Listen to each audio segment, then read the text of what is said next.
Welcome everybody back to who am I echoing off of? Beats. Beats. Okay, there we go. Welcome back everybody to another game of Stepping Through the Gateway.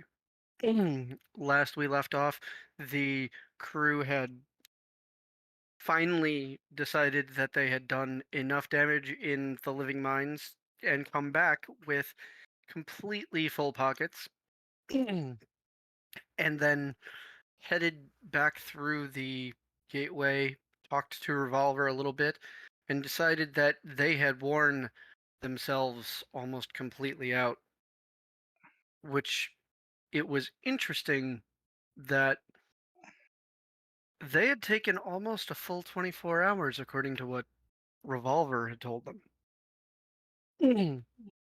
They staggered through the streets, stopping only for a very quick small meal, and then headed back uh, to the hotel room. And that's where we're picking back up.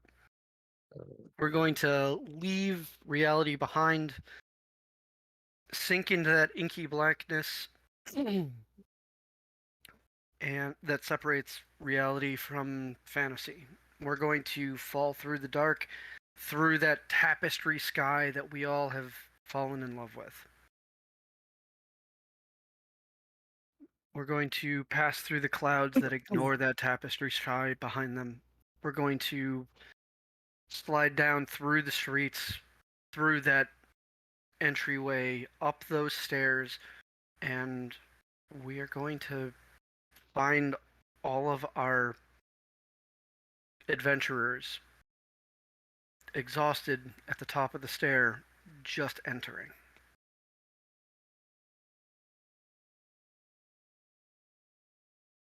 I leave it to my players.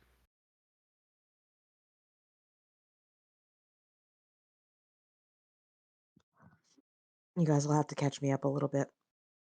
Me too. So we woke up, or we took that small short rest in the mine, and then we went up, and the room that I had found that the ceiling was moving, we went in Nope. there. Missed all of that. And yeah, You were there for the ceiling. Yeah, you were. You was the end of the session the last session you played. Because we But looked into beside the the point. room and I had looked into the room, saw something on the ceiling moving, and immediately came back to y'all. Okay. So we took everybody up to that room, and between Biren and Ari, we basically I used the flashbang arrows to knock everything off the ceiling, and Ari started throwing fireballs.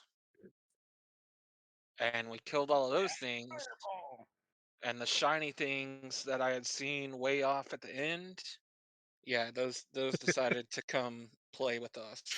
Those things And suck. they sprayed acid. yeah, Oh, and then what was it? I used my cutting words to keep like one of those damage dice away, and I was just talking shit the whole time. He said one of yeah. them. Draxon almost bit the dust last mission. Ari said one of them attacked like their big ball of donkey ass. All right. Deshani didn't find any long lost family, did she? Mm-mm. Okay. No, as soon And then we as just made it after back and headed back to the room. yeah, after that fight, that was like Let's go home. Let's go sleep. That wasn't yes. anything. That comment wasn't anything to do about this game. No, we know. Bigger dining room Oh, table. that's hilarious.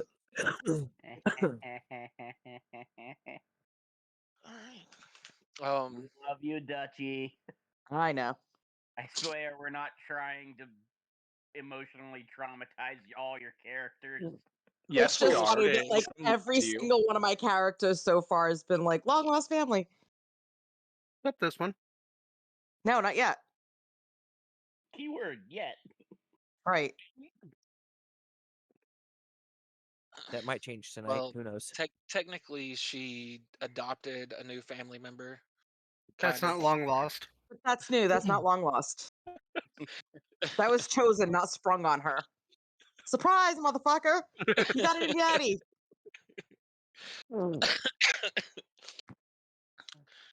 All right, back to this campaign. So Um, you are explaining things to between each other of those of you who were active in certain parts and who had fallen back to make sure that your rest point had stayed safe. Mhm.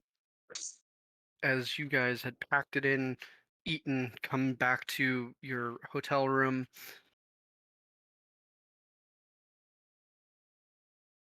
There was one thing. What was it?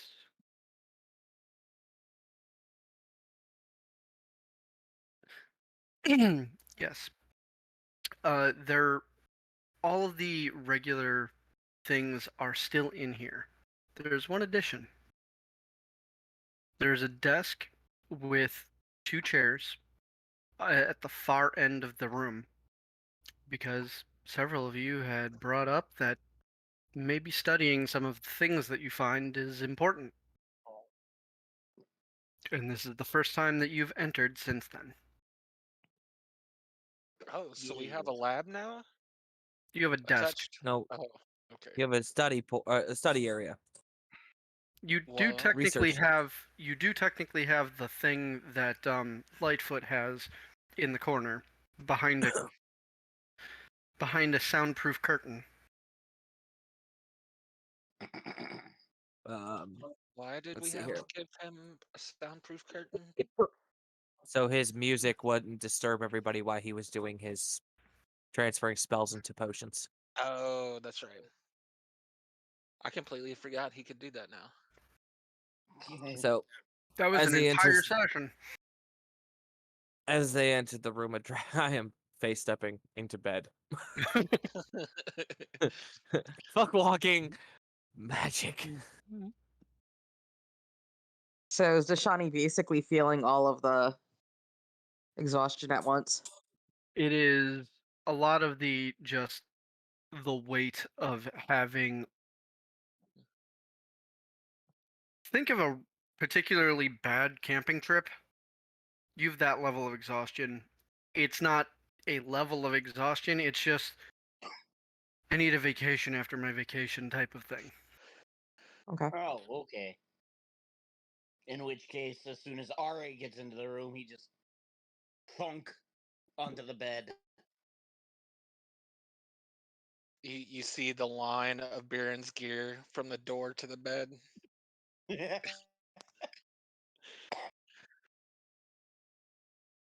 She's just watching them all trinkle in and like, okay.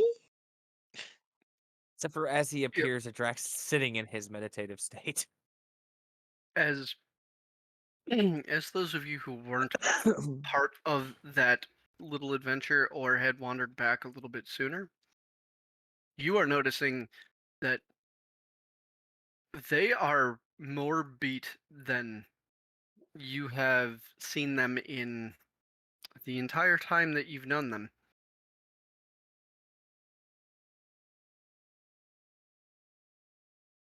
Like a little bit socially, a little bit physically, a lot mentally. They are just the end of it. Noping the hell out of life. The end of a week of retail. I've been there. Fuck that. Now, think about what you did as a Draxon for the last 20 hours and tell me I'm wrong. You're not. You're not.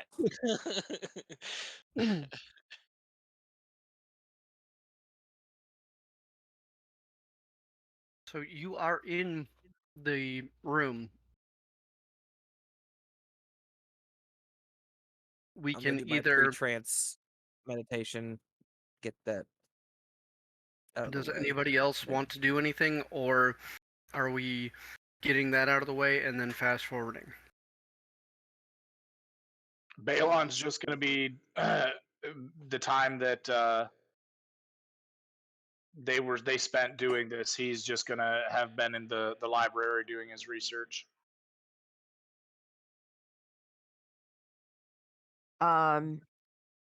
Dashani's probably just going to be kind of working on sensing people out. Would the two of you be so kind as to give me a D100 roll? What two are you talking about? Oh, Balon. The two of them that Okay, 1 sec. had already given me their downtime actions. A 43. Looking Thank you for my for the- dice. Give me 1 sec. Thank you for the easy math there.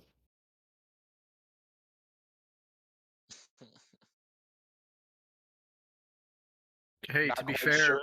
most of you have easy math because you're starting at 0. 25. Okay. I know Biren is just collapsing into his bed, and he'll do something in the morning. How about Ari? Is he doing anything? Nope, you just see a thunk as he just collapses into bed, kind of sits there and he goes, "Let's not do that again for a long while." Do the rest of the characters feel an earthquake? I mean, he is an elephant, so probably. Corby falls into bed as he does that. Just stays there. Maybe we shouldn't have done the medium level dungeon.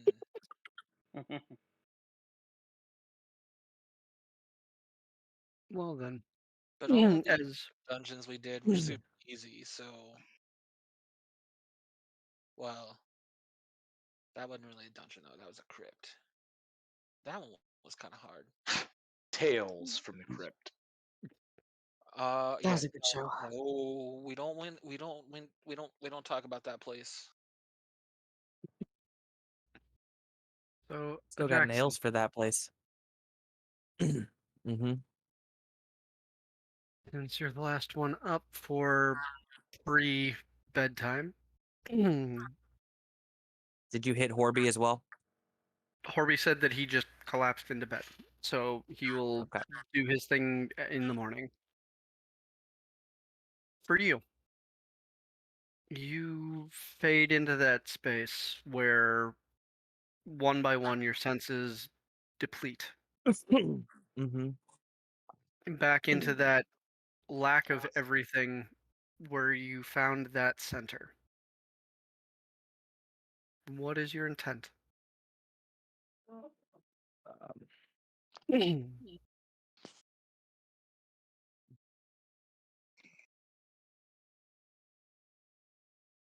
Building off the last time, he is going to see if he can further reach out to those of his party.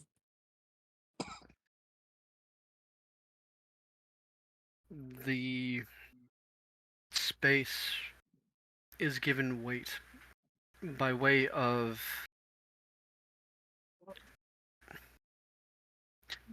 color coming from below. Much like ink spreading through water, it just emerges cloudy. And it is a first deep, then slightly lighter purple that fills the space from below, outlining the figures that you have known before. They are still standing the way that you left them last. Full attention, staring directly at you. Okay. You feel Uh, a great weight of exhaustion rolling out from them.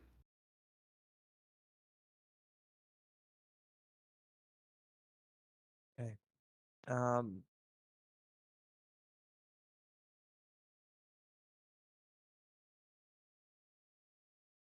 I'm gonna see. After connecting to them, I'm gonna see if I can push past them. Okay. And see if I can reach others that I've been in contact with. It did say anything is possible here, so we'll give that a shot. The semicircle of them passes by you, and the color from beneath starts to shift. Who are you reaching for? Well, first it'll start with those within a fairly close vicinity to them, to the current location, or to each other. So it would be those that he has made contact with before: Revolver, Tolver, and Smith and Wesson. First. Which of them do you try to bring into your focus first? Probably Revolver.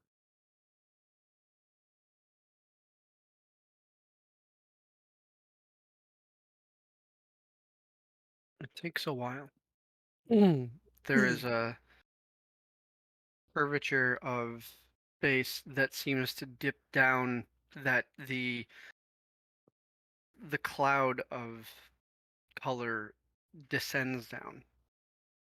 It's collecting, swirling slowly, losing color,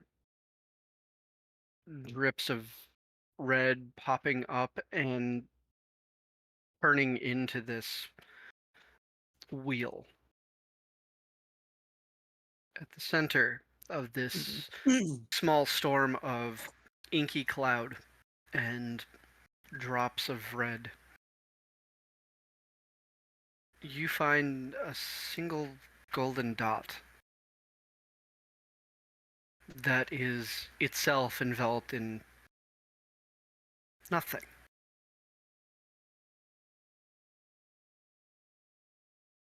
Do you descend into this space?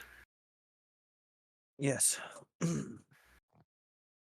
As you close the gap between you and it, you find the pace at which you are moving goes faster as you go down into this spot.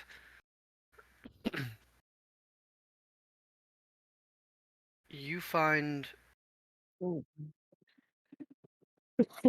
you find something similar to what you've seen before, of that almost bluish form, similar to what you would think of his.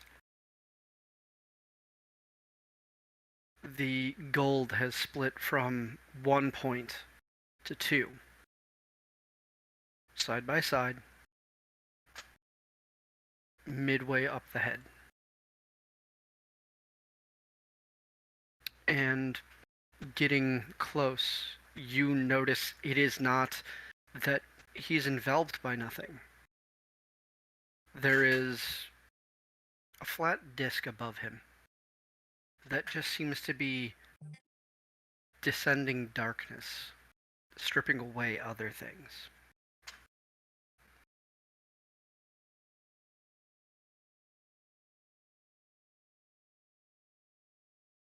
You feel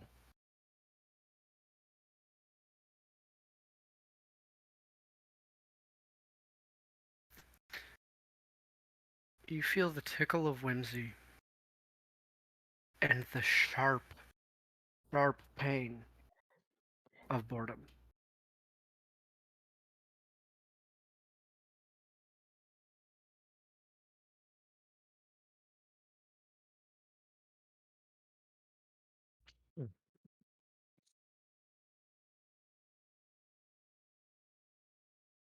Need to attempt to make a connection as I have with the others. How would you like to attempt that this time?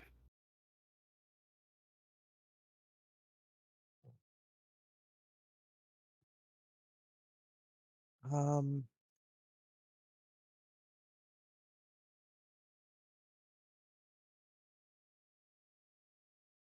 by focusing on the location that I know his medallion's at.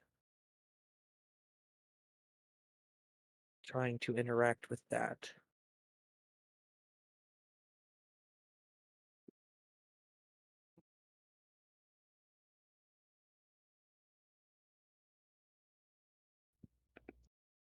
I know you're gonna love this one. Go ahead and give me a sleight of hand check. Oh, shit. Okay. It's not one of your best ones, but it's not like it's the worst. Use my swagger, man. 21. Use my swagger. 21. I rolled a 19. The rest of the rolls are shit You tonight. feel a connection between that center point that you have and a point between the two golden dots.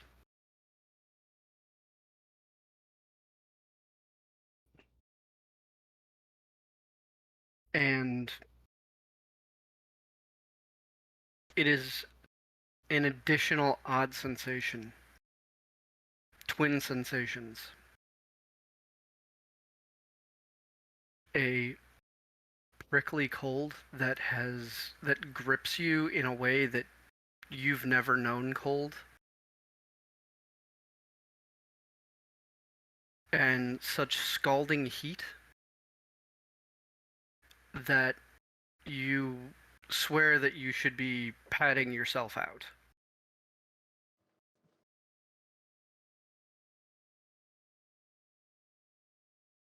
Okay. That's not. That's not comfy. um, I think the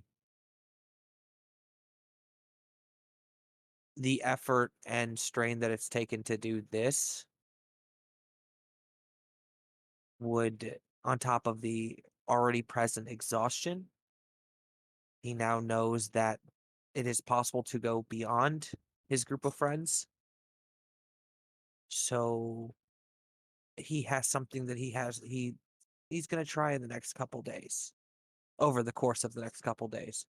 And Okay. so he's going to go back. And after coming out of his trance, will immediately lay down for his actual trance. And while doing so, his season will change.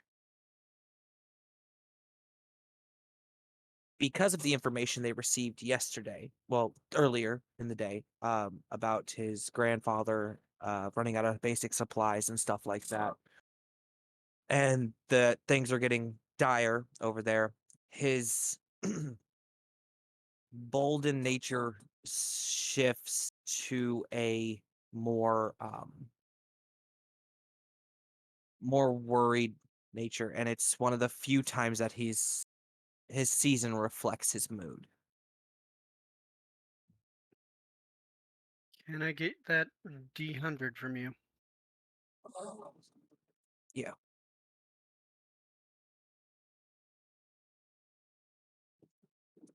Oh, where's my D10? There it is. Wow. That is uh 69. Nice. Let me make sure I'm reading the dice right. Fair. And then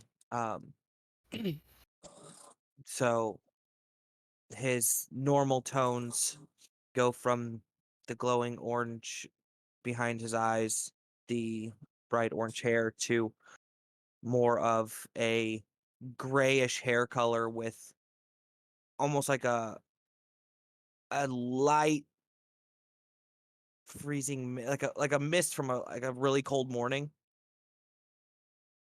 And his eyes have a soft pale bluish gray to them. They're no longer the glowing orange that they usually are. And his skin tone grows a little paler.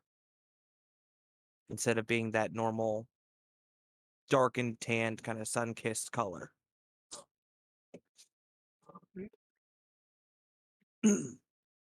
As you fade in and as you fade out and others fade into their waking statuses or are resting the entire 8.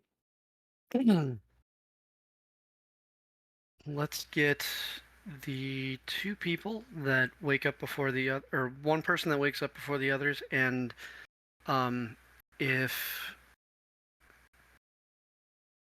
Tashani wants to do anything specific for her paying attention to her friends and gleaning their emotions. I'm just literally going to be touching in on each and making sure that there's nothing of concern because they're all just like really depleted coming back. So just basically scoping each out for anything that should be worrisome. Balon's not ready for that kind of touching. Go Well, ahead. sometimes you just got to go with it. Go ahead and give me an insight check. You can have an advantage on it. Okay. Give me 1 sec because I'm getting the spinny cross swords thingy. Shawnee's insight. It was a +9 from what I see. Yep. So.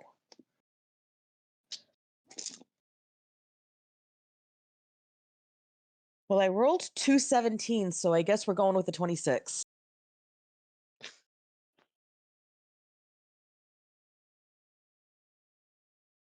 Of those that came back from the mission, there is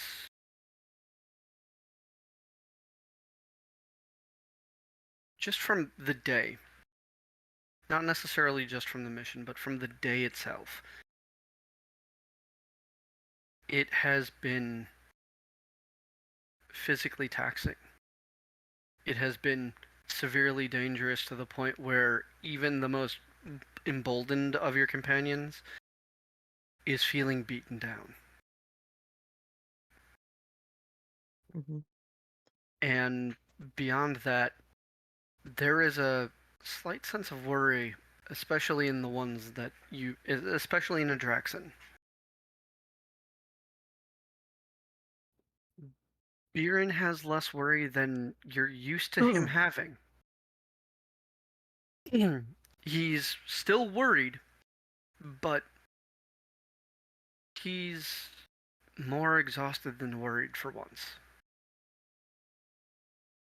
So she's basically just looking between the two, trying to figure out what happened.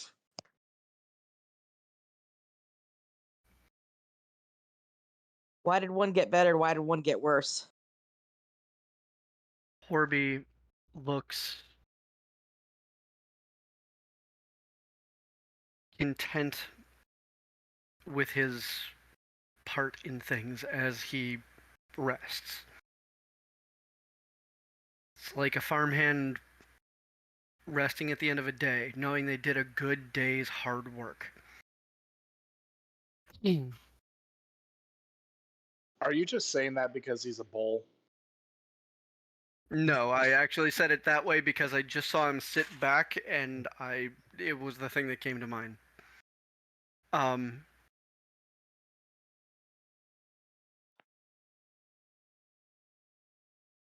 Hari is a little bit hard to read. It's weariness.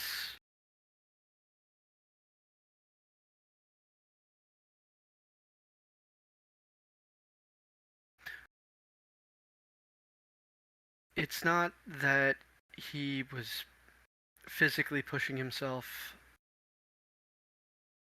You don't see the strain of sweat or blood on him like the others quite as bad. You see worry.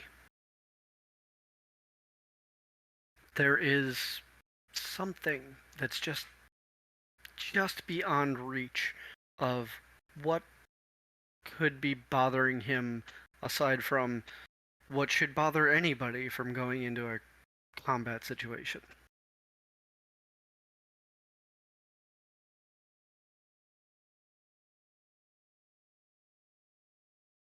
It's a little difficult to get any read on Balon because his face is buried in a pillow, but he also doesn't have that same ragdoll falling off of a cot look that you've seen him once or twice. He's more. He looks like he's more at home with you.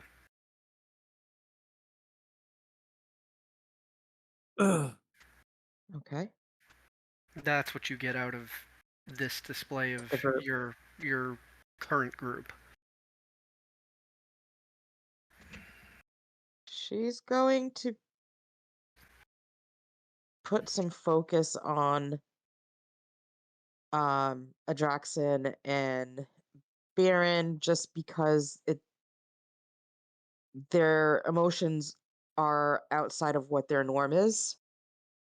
And she's going to be paying attention to see if she can catch what happened to push them out of their normal realms.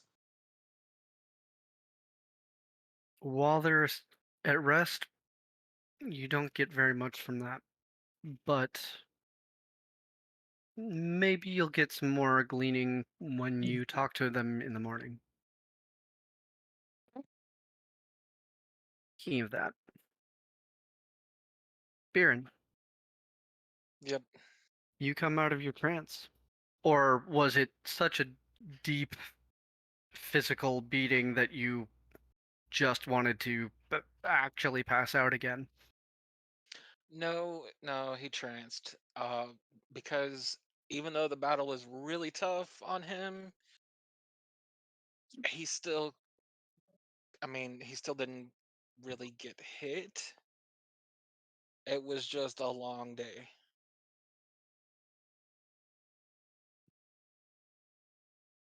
So he'll Oh, he'll come out of his trance and start his normal morning routine, except for now he starts kind of shoving all his gear toward the tub and jump into the gigantic tub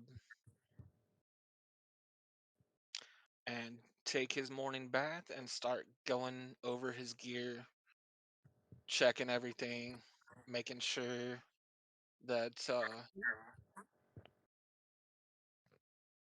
nothing has been messed up from that battle. similar to when cloth is very old and starts to just barely separate, and you get those fine mesh holes. Hmm. It's similar to that, but you know, just yesterday, this piece of fabric was perfectly, like, just made. So, Most of the equipment that was on the top that is not magical, that was on your top half. oh, I need to roll to see if my uh, potion renewed.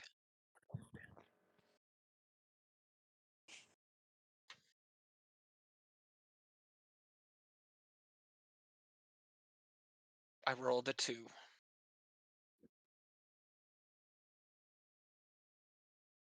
You So I'm do guessing my potion doesn't renew. you do not get a new charge back. No. Okay.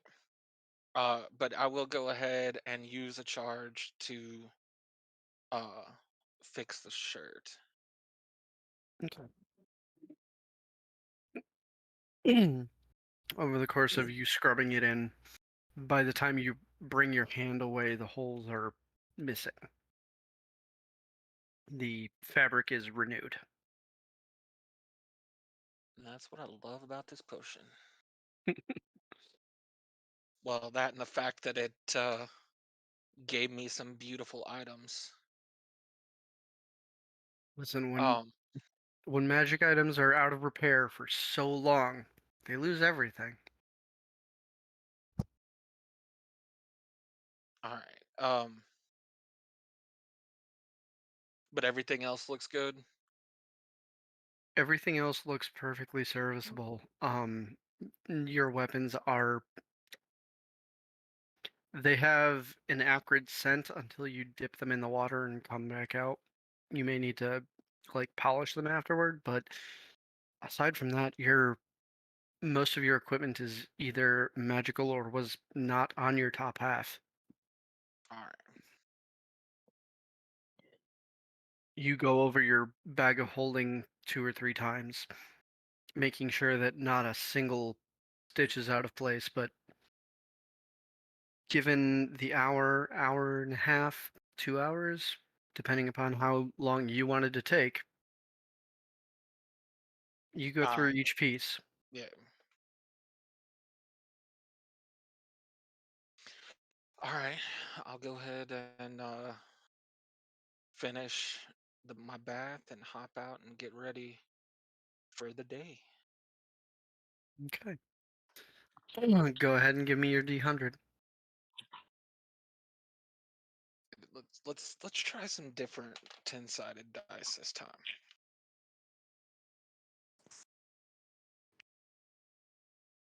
$77. That was better. That'll do it. Next couple of hours go by, and everybody starts rising from their rest. Is anybody else doing something as they wake up? Ari does his morning ritual of reading over his notes that he's been taking and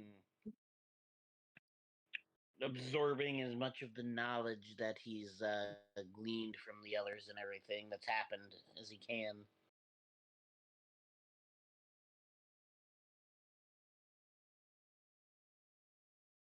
Go ahead and give me your D100 roll.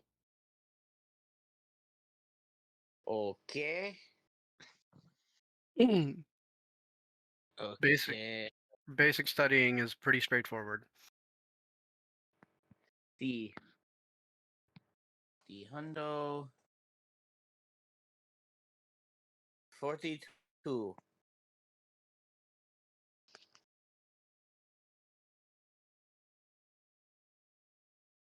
Okay.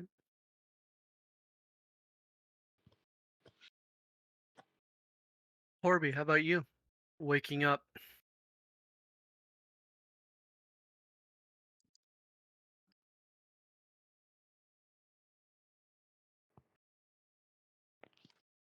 Corby's gonna pray, as he does. Okay. Go ahead and give me a religion check, unless you want to be more in depth about it.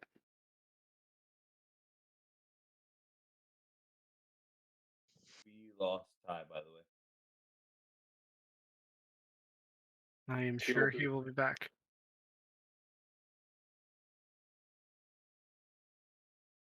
He's always blinky. Especially when glitter's involved. Gotta find the other Pac-Man ghosts for him.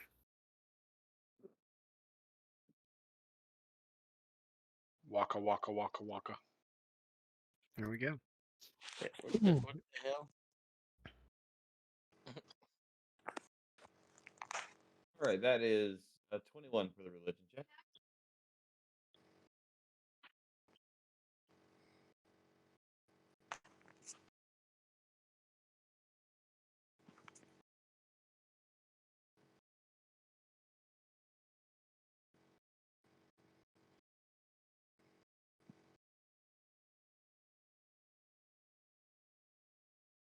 You fall so deep into prayer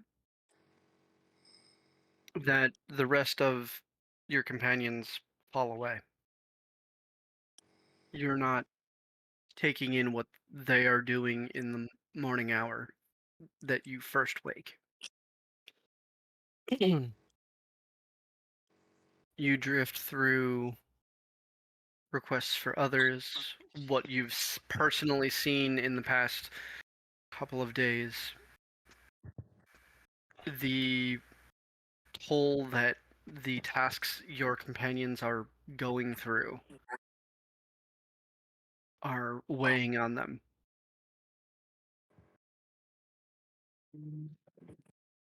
And you call out for guidance and aid.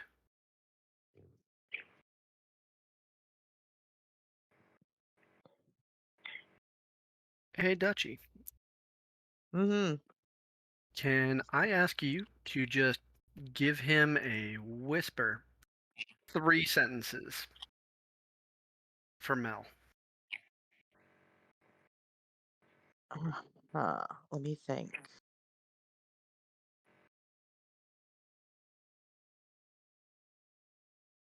Something to help guide or inspire him.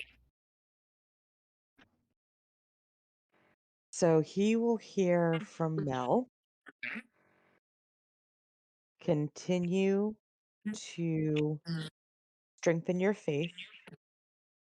Continue to work on skills that you've been developing and find ways that you and your companions can reinforce each other's skills.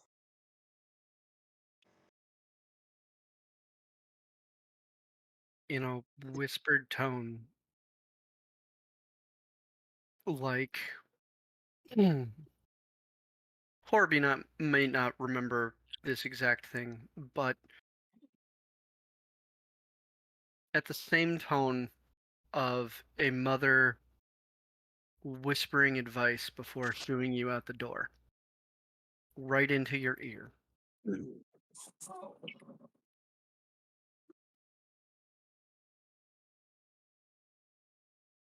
You come out of prayer, and it's been about an hour, but you feel lighter. The ache of yesterday is gone, but also it's like you've taken weights off for the first time in a while. How you feel much lighter after you've taken off weighted wristbands or the like.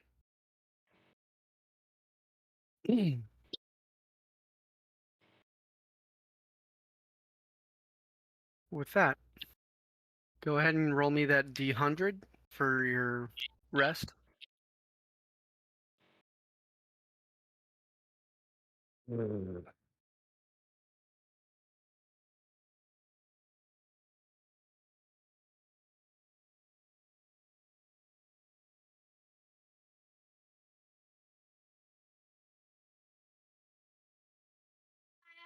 I rolled 100. Nice.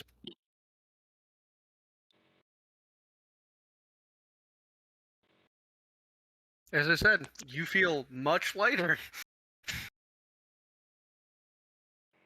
With that, we're gonna fade our attention over to Balon. What about your morning rituals?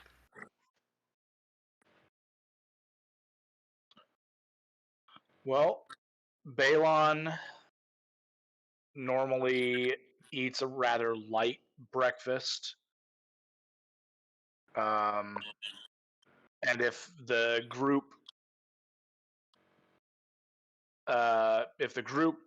he knows that there's going to be plans that he needs to be involved in with the group, then he will wait for the group to get prepared to leave. If he doesn't, then he would be heading back to his favorite spot in the library.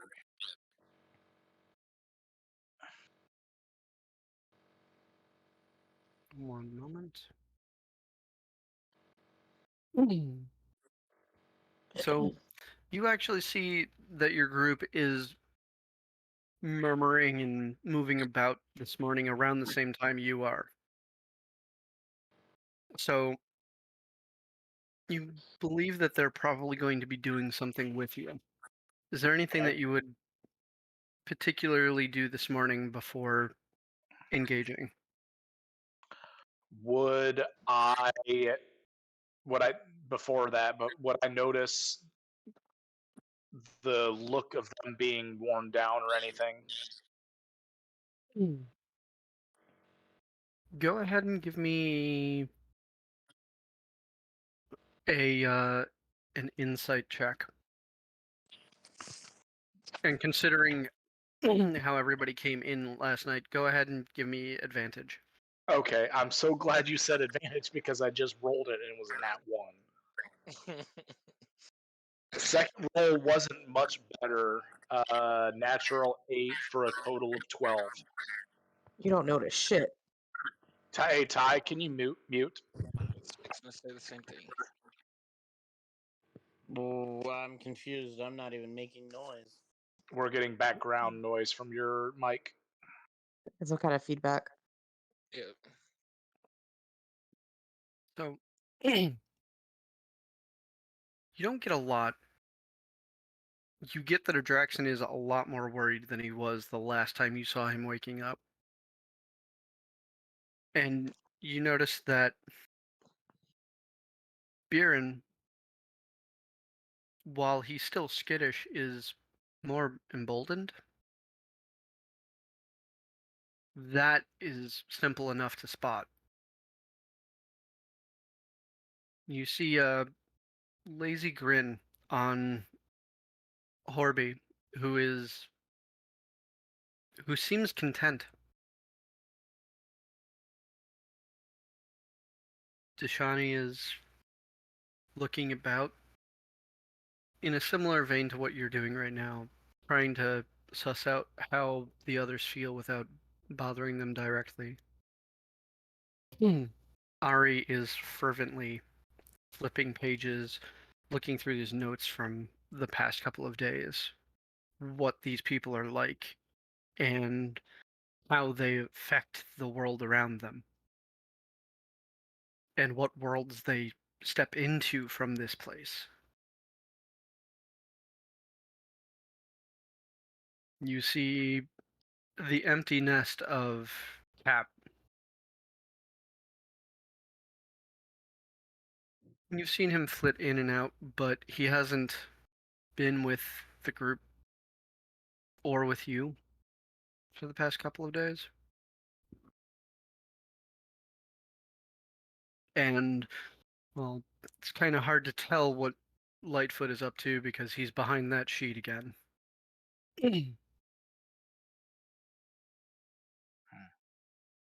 Wonder what that crazy bird's up to. And with that, he's going to head over to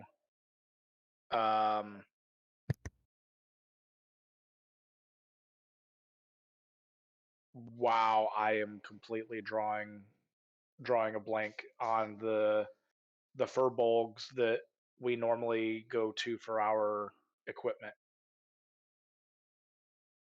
Heading down to the Blood, Sweat, and Tear, where most of you get your equipment and or have deals or You should feed a wait man sausage. because we're going there this morning.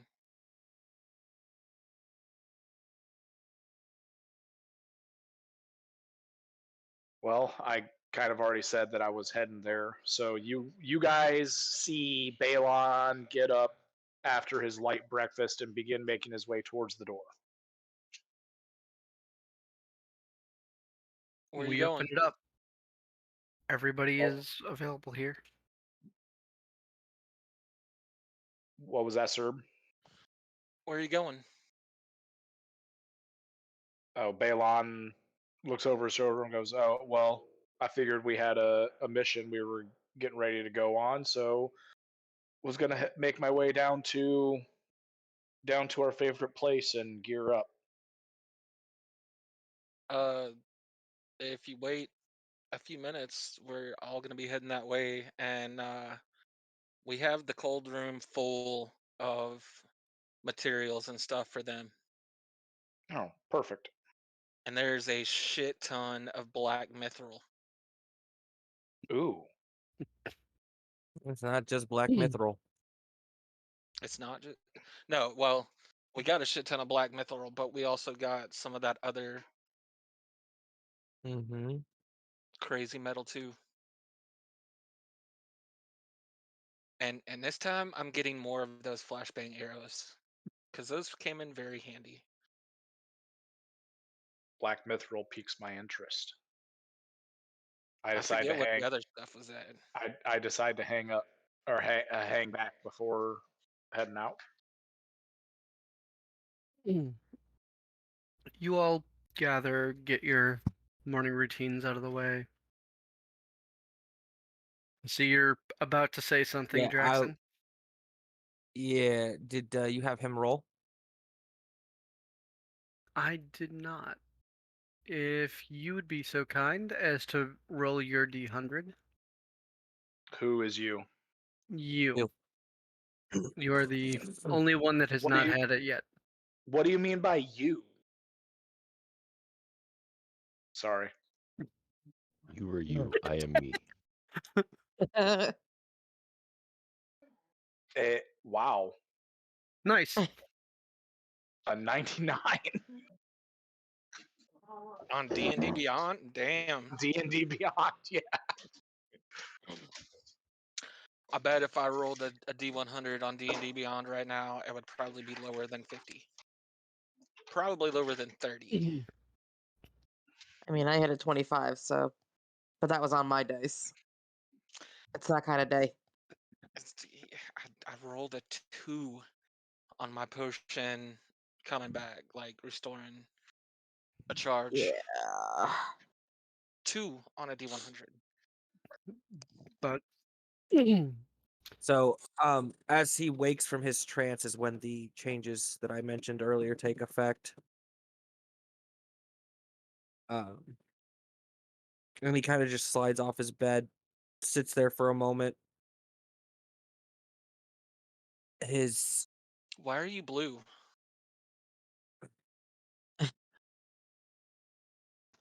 Hey, blue is supposed to be my color. And for those of you who aren't familiar, Balon is a Vidalcan, so his skin is entirely blue.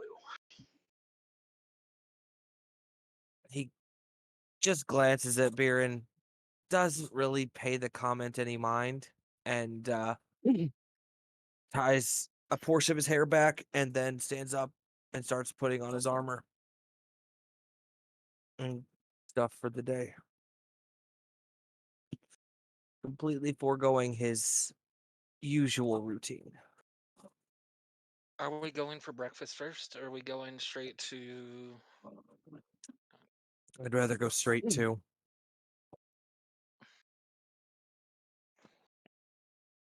You can stop for breakfast if you'd like. Quick stop. All right. Shani's watching the interactions at this point. rolling from your earlier, now that they're awake and moving, you see some very obvious things have changed with the Draxon. And Biren is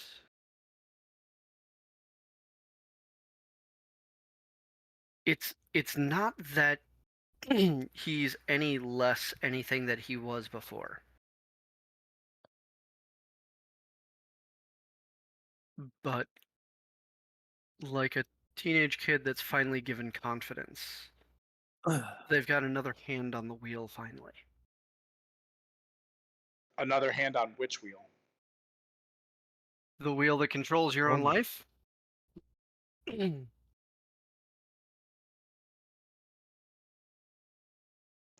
Jeb. Sorry, you said teenage kid, and then hand on. So I God So damn does- it, Jeb. Dashani is going to, I think, approach a Draxon because his changes are more of a concerning change. And she's going to quietly just, did something happen?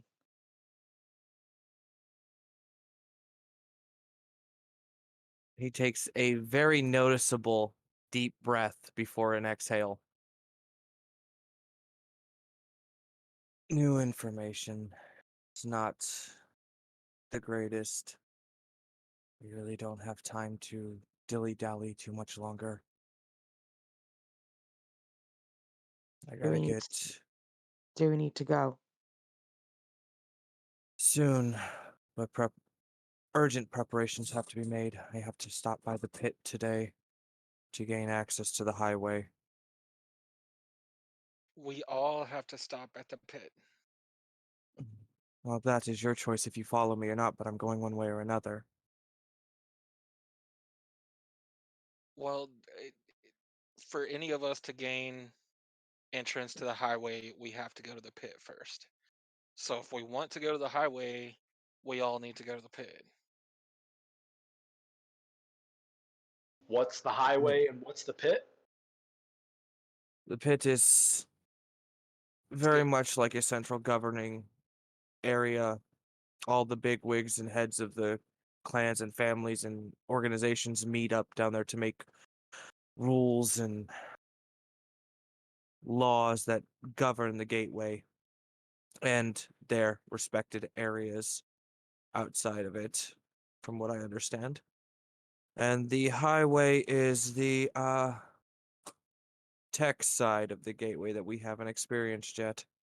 I think that's the term Revolver used.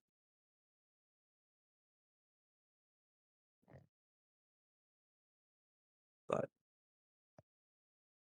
Then we should go. we've got to stop by Smith and Wesson, see if they can help with a little bit of stuff. And then head that way. I don't know if there will be enough time to complete the other two. The things that they had given us if we were looking to keep ourselves busy. Shit. We still have a week before our stuff is done, don't we? I'm pretty sure the only thing that's not done would be the poisons that you requested over the table. The potions and the poisons. He was working on both of them. The poisons for beer and the potions for uh for Dashani. And I I forget thought what the those. poisons were going to take longer. They were.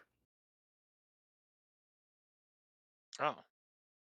I mean, I don't have to have the poison. In the worst case, if we have to leave before they are ready, you can always let Tolver know that you'll be back to pick them up as soon as you are back. They've already been paid for.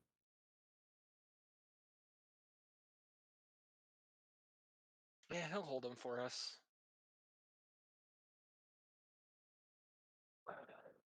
But I think we needed the potions, didn't we? They were another They'd help. preparation we had put into play. We How can much- check to see how much more time is left on them. Yes. That I was Shouldn't gonna take but a ask. few minutes to. Shouldn't take but a few minutes to stop in and ask. Hmm. And from your understanding of the map, passing by Tulvers from either or from Blood, Sweat, and Tears is actually on your way to the pit. Okay. Perfect. That'll work out great for us. We can stop there after we hit Smith and Wesson's place. So Balon does pose the question on the Black Mithril. Did we only recover what we needed to complete the contract, or were we able to recover extra? This was There was no all- contract. yeah, This is all material that we can use. How much of the Black Mithril did we recover? thousands More than and anybody thousands can, of pounds. more than any one of us can carry. Luckily, we got the storage that allows us to carry more than what we should. Okay, perfect. Because Balon says that he might have a use for some of it. It'll probably end up being a custom request of Smith and Wesson. I think there's already thoughts of custom requests for Smith and Wesson on this Black Mithril. But you guys discuss things, and as you're We'll start walking as we go. So as you I'll head start down your with- stairs, you head out into the streets, and the cacophony is just as loud as ever. Silence left behind you as you pass through the door, and Biren starts taking you all over to Blood, Sweat, and Tears. Crimson? It is this Tree moment. urchin for the win. It is this moment that our attention swerves from the gateway.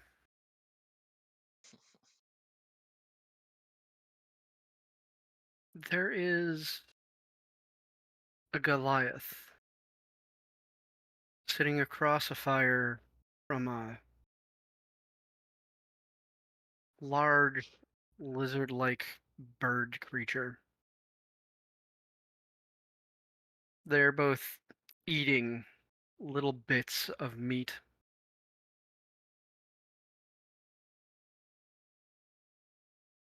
Sky is still dark. The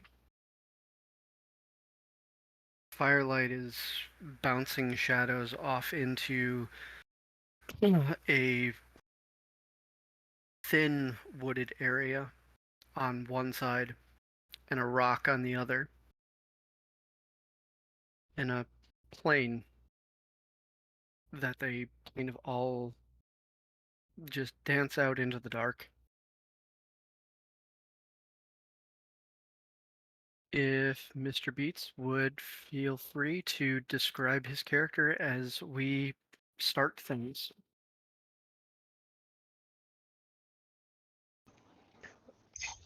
Excuse me, sorry.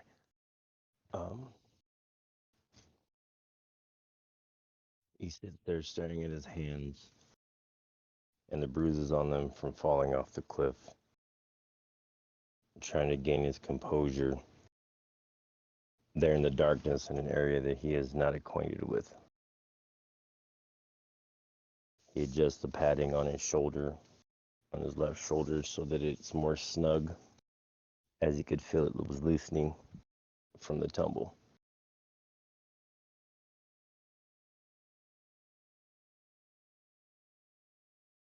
And he has a couple small satchels on his waist with various herbs and fruits from before.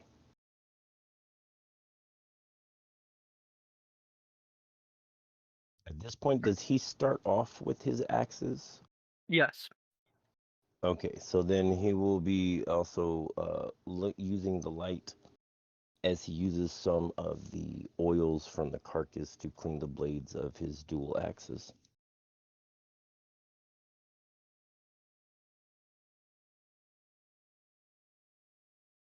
The fire crackles, giving you the light you need to be able to do this work in the dark.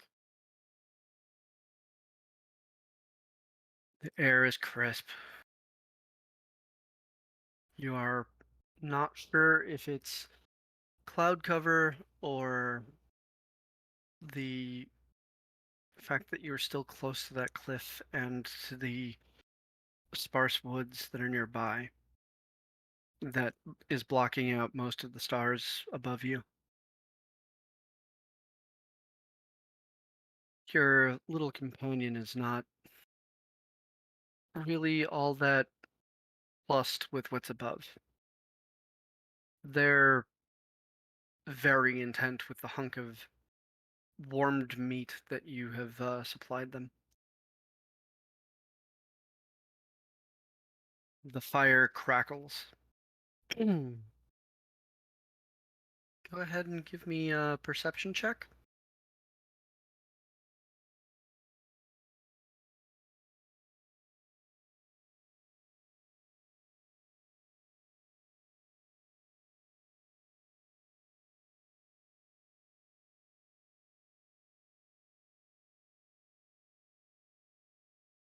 I'm trying to find it on the app. If you just click the number, that'll do it. Okay. You hear a couple of night birds calling back and forth in the woods. The crackle of the fire masking most other small snapping of twigs or the like nearby. Not the sounds that catch you. The glowing of eyes coming out of the woods. You count 2, 3, 5. They're not circling, but they're all out in the edge of the dark.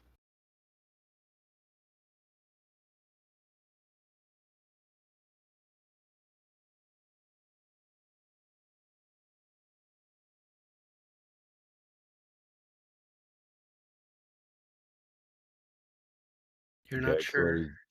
Go ahead. Okay. I was just gonna say, Gaikuri grabs a piece of the cloth that was once part of his overcoat and dips it in some of the oil from the carcass and tries to light it on fire. So you can get a better view. With your With more survival, light. that's not that hard to do. You dip the rag into the oil that you've rendered from some of the flesh, and you quickly pass it over your campfire, and it catches. It is not quickly burning up into the rest of the rag just yet, but it is holding to the oil and fat that is now slowly seeping up and being eaten away at by the fire.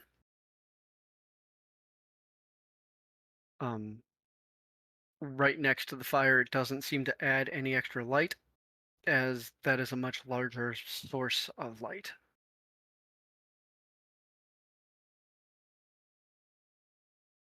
I'm gonna take a few steps towards the darkness to try to illuminate it.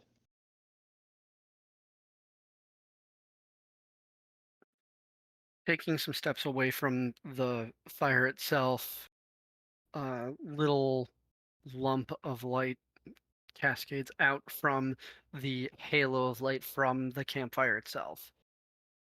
You take a couple of steps, maybe 10 feet. You are now between your small, strange companion and the eyes. You're not quite sure if the eyes are looking at you or at it or at the fire. not just yet.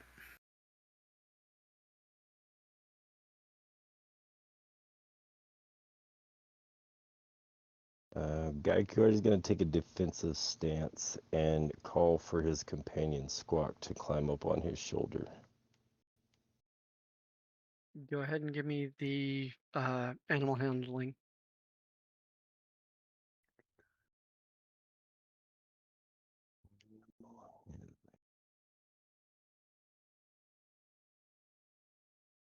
Oh, wrong one. Sorry. Here.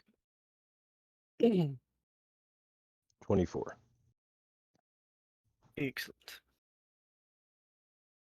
Squawk turns, kind of gives you that look of, but food, sees the eyes, and then scampers up your leg, up your back, and onto your shoulder, clinging with small claws at the haft points of its wings.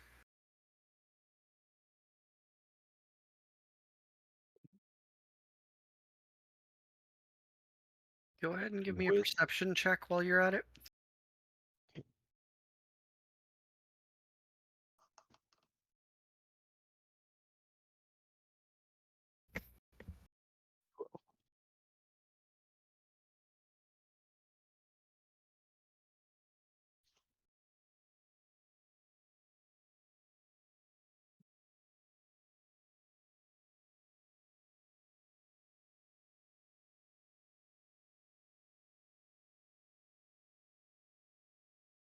Did you get that? Yeah, now I do. Awesome. So you have taken away some of their options of where to look. You're still not sure which thing each set of eyes are paying attention to, but you see as they stop just being eyes. The reflection of light is not the only aspect that you see as they slowly encroach into the bubble of light that you have created.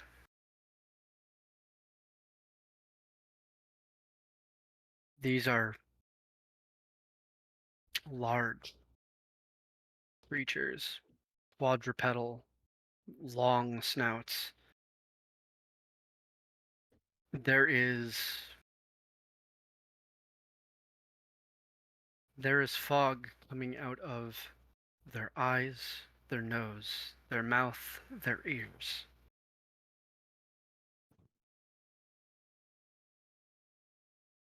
They step forward a little bit more. The eyes stop being just a reflective surface.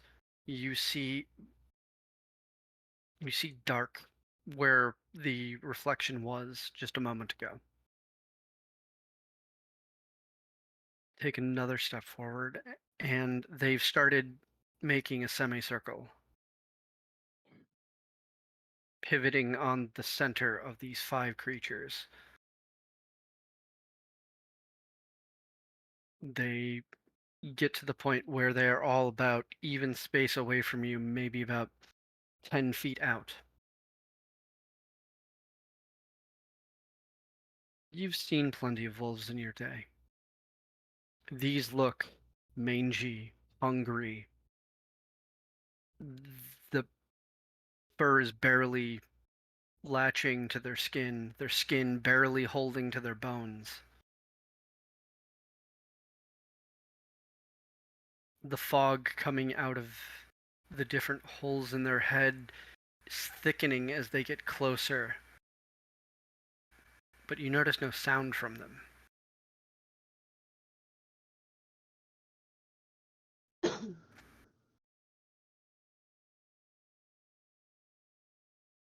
What do you want to do?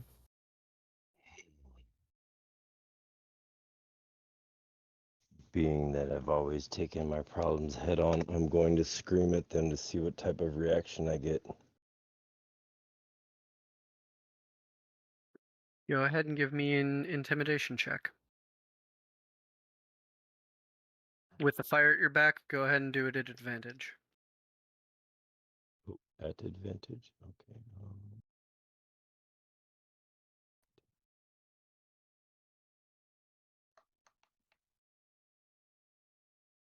Okay. 14.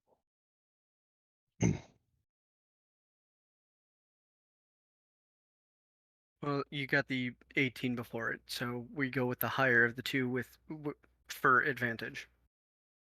Okay. Um, 3 of them.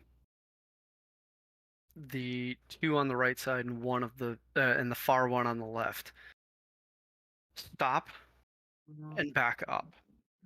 The one in the center snaps at the 2 that have gone off, have backed away.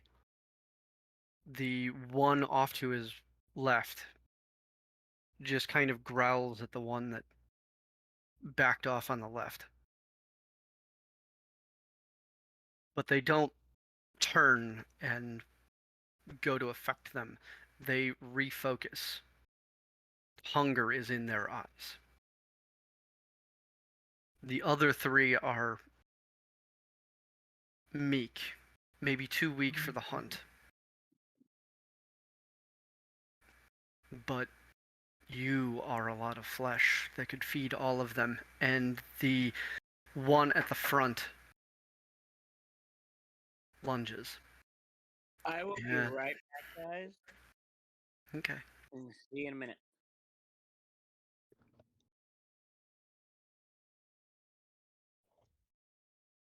You said the one in the front lunges. I'm going to dodge to my right. As you move to your right, the one on the left crosses behind and goes to lunge for you. And right after this action, we're going to go into an initiative roll.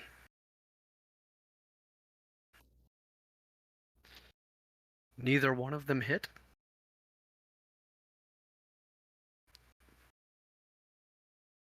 You go ahead and roll initiative.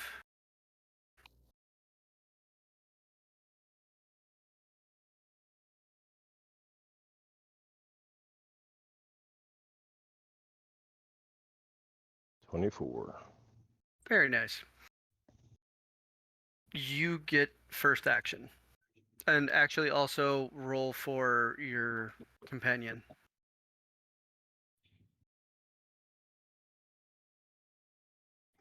That will just be a d20 plus 1.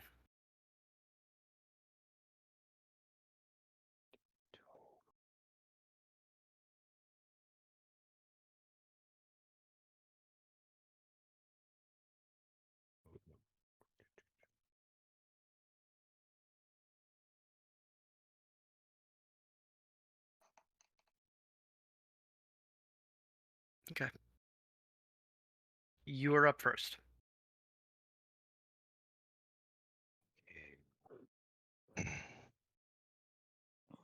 I'm They going to have swing down with the axe that is lit ablaze on the creature closest towards me.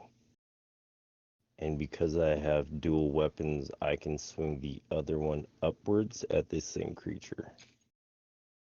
Essentially trying to cut it in half like some scissors. So go ahead and give me those attack rolls.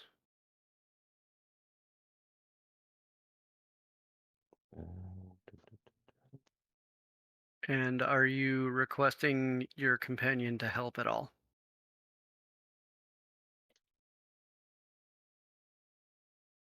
Not at the moment. Okay. Oh, here it is. I couldn't find it. So 9 on the first one. And 7 on the second. Those were damage rolls. I need you to Oh. roll attack rolls. The hit/DC button. Oh, sorry. Thank you. You're good. Yep, you're good. It's a bit tricky to learn at first. Okay, first one 24. Second one 20. So, something else, a house rule that we've been working with in this particular campaign. If you roll 10 above, you critically hit. And if you roll 10 below, you quickly miss when it comes to attacks and the like. In this case, you rolled 1 crit and 1 hit. So go ahead and roll your damage. Just roll your damage twice, and I will add an additional 6 to that.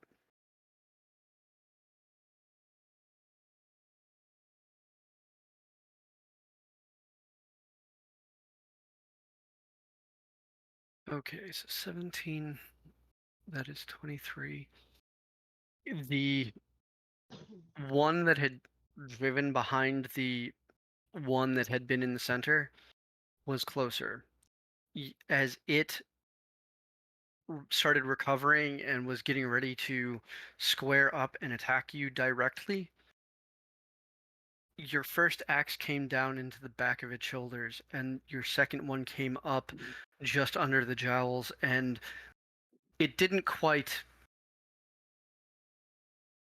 do a full scissor action so much as it definitely did a bunch of very particular you definitely got a lot of slicing done, but you're fairly certain that the killing blow came from the sharp crack you heard as the forces came from opposite ends, forcing the neck back.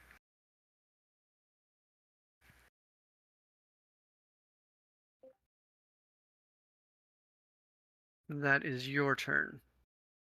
Are you making a request of your companion? Yes, to lunge because he has the wings to try to land on the head of the leader of the pack. Okay. Go ahead and roll an attack for me. That would be a d20 plus 3.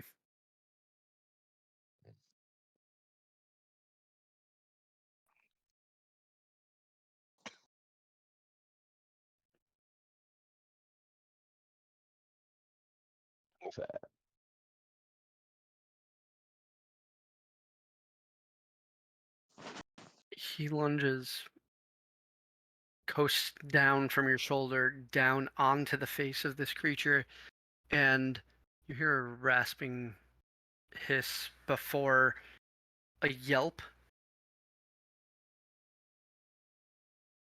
And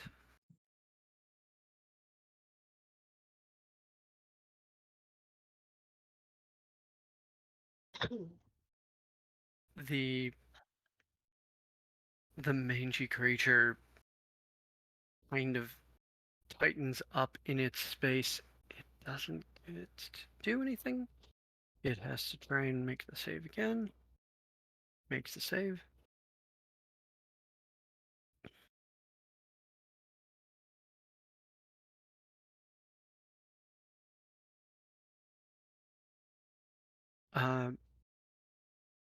For just a moment, as your companion had coasted down and taken a bite as it landed, the creature that stood before you, that was readying itself to attack, it took everything it had to have to shake off an effect that you've not really seen from this creature yet. You've heard of it. They can possibly what you've heard of Squawk's kind, at least in your memory. They can petrify their prey. It's not super common, but they do it enough that it happens often.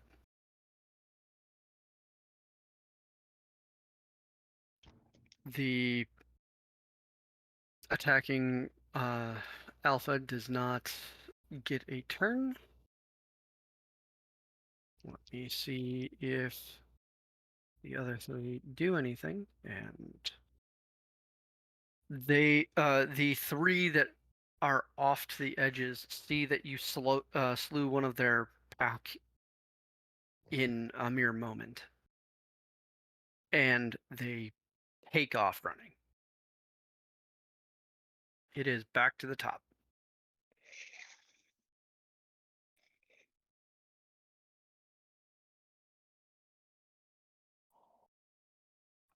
And I would like to ask you high or low before you take your action.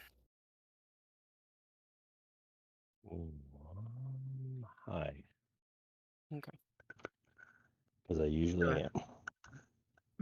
Okay.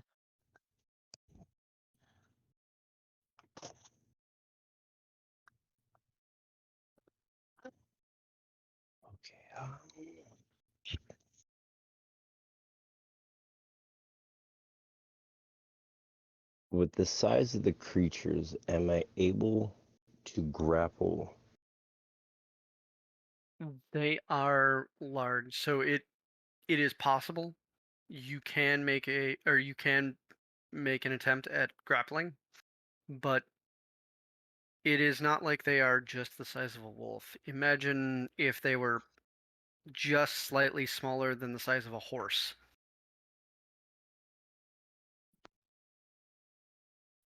Okay, let's see. 3 ran off, that leaves. So the one, the one I hit, he's not dead, but he is dead then, right? That one is dead. Yes. So that only leaves the alpha. Yeah, I'm gonna try to grapple him in an attempt to mount him. Okay. Give me the attack roll and then the athletics roll. Yippee-ki-yay, motherfucker. Never had a pet wherever this thing is trying to eat me. So let's see. Where? Sorry. One sec. I will be right back. Okay. So I'm looking for it on the app. Actions.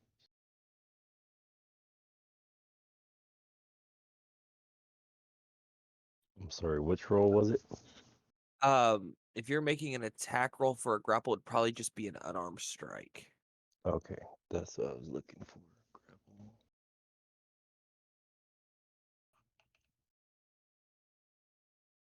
A 20. And then he also wanted an athletics, so you could click that one too and have that one ready for him. 20, a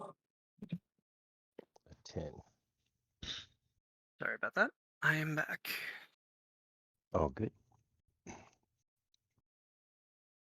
I see. 20 and a 10. So you get the attack off. It does land with the 20. I'm going to say that you can instead do damage because the athletics does not exceed his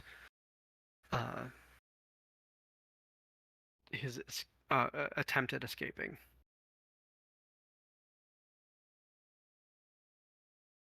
Would you like to do damage, or would you just prefer to try something else? I can't mount him. Almost try to squeeze him to death. Okay. Yeah, I'm gonna try to grapple him and body slam him. Actually, I'm gonna try to suplex him because with the stats, I can attempt to pick him up because of my build. So yeah, I'm gonna attempt to body slam him. Okay. Because that's technically armed. He's just going to take straight up 5. Okay. He squirms out so that you can't quite get the pin to be able to get over him. So as he is lunging to try and get out, your arm goes under his neck and over his shoulder. You grab hold of the back leg and you just fall backwards. And it takes ground straight to the face as you start to recorrect yourself. Are you asking your friend to do anything?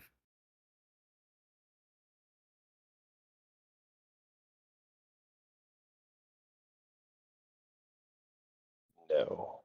Well, is he's no longer on the face? I would assume if the body's slamming him. So I'd probably try to. I'd signal for him to get back. Go ahead and give me the animal handling check again.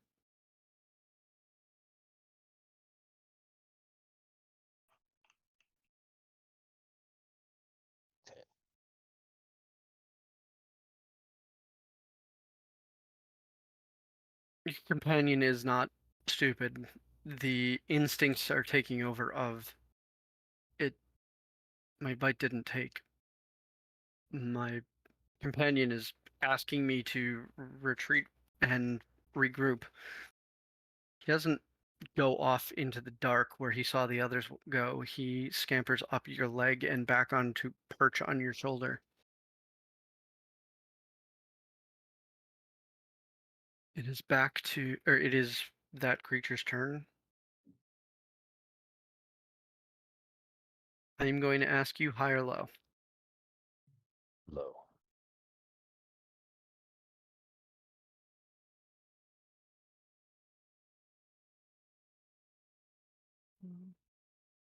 So,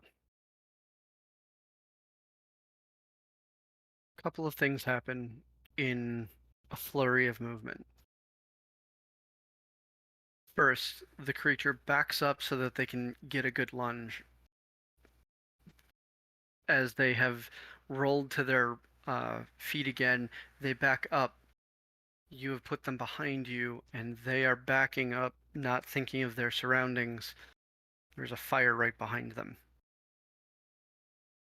They do not catch, but it startles them, and they move forward in a flash. As they snap their jaw at you, you notice many of the teeth are missing on the right side. And there is blood just coursing out of the mouth.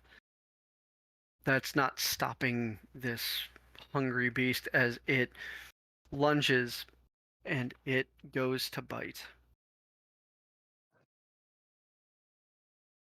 And as pain strikes you of 7 points of piercing, you need a perception check.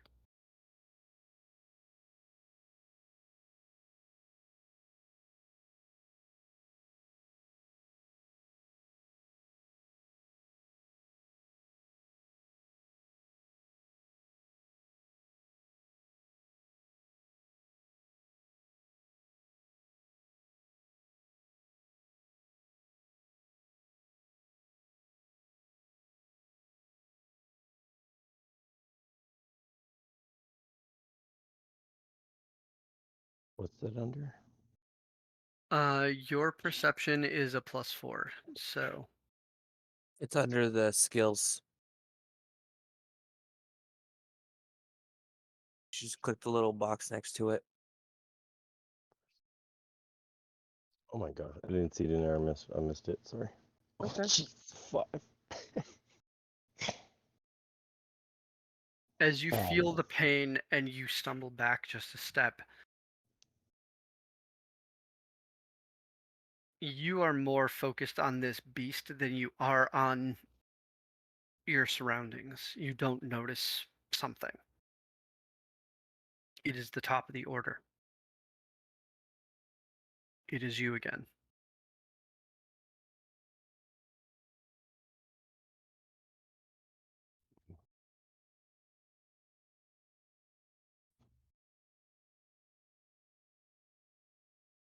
Let's see. I'm going to make an attempt. Guy Curry's going to attempt to shove the creature away from him. Go ahead and make the attack roll.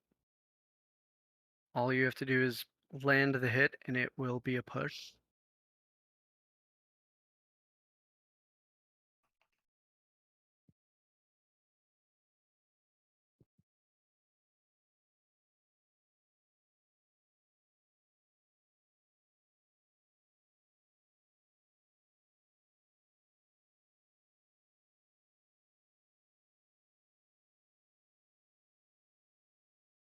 You barely land the attack. You shove it back, regaining your ground, and go ahead and give me that perception check again.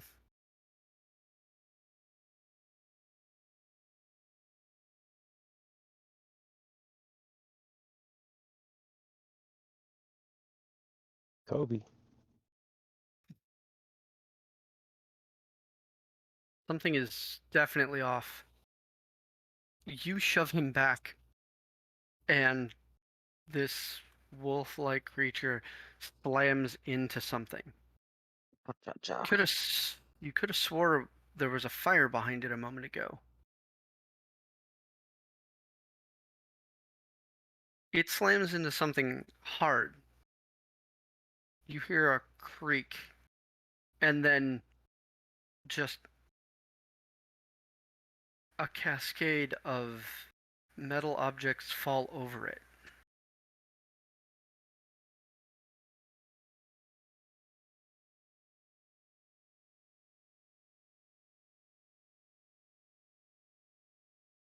It is currently buried in what looks to be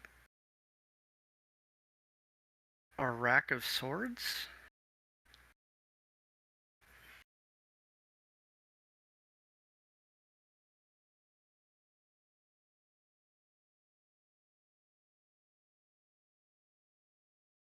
You gain your bearings. You were just at the edge of the woods. You were at the bottom of a cliff.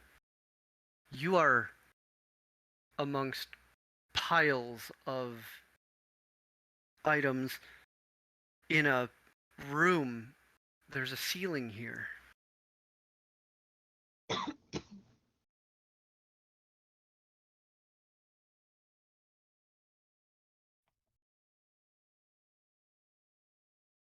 I'm going to attempt to try to figure out where I am. First of all, what in the cheap plastic metal? Yeah, Guycord is going to look around to try to determine where he's at. I'm going to pause right there. The party has arrived just outside of the Blood, Sweat, and Tears. They have made their way through the streets, and as they are stepping through the door, they hear the cacophony dissipate. The place in front of them familiar.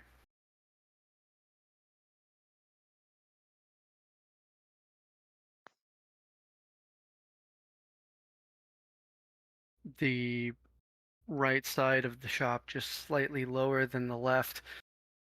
The two familiar faces continue, still working at their respective portions of the shop. What do you, as you step in and the cacophony fades behind you before you close the door, what do you do? What are you?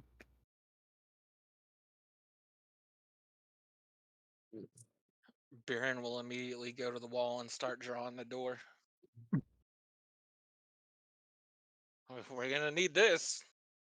I already know we're gonna need this. Smith looks up and smiles. Don't even need to ask anymore, I see.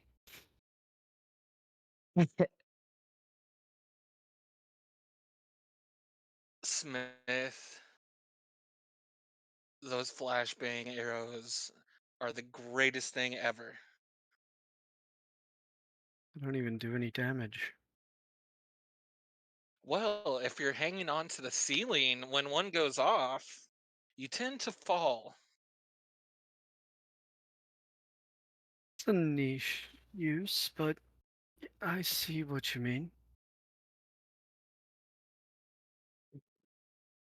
They were They were- productive.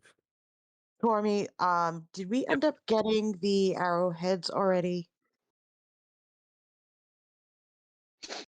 I believe you were. Yes, you did get several of them.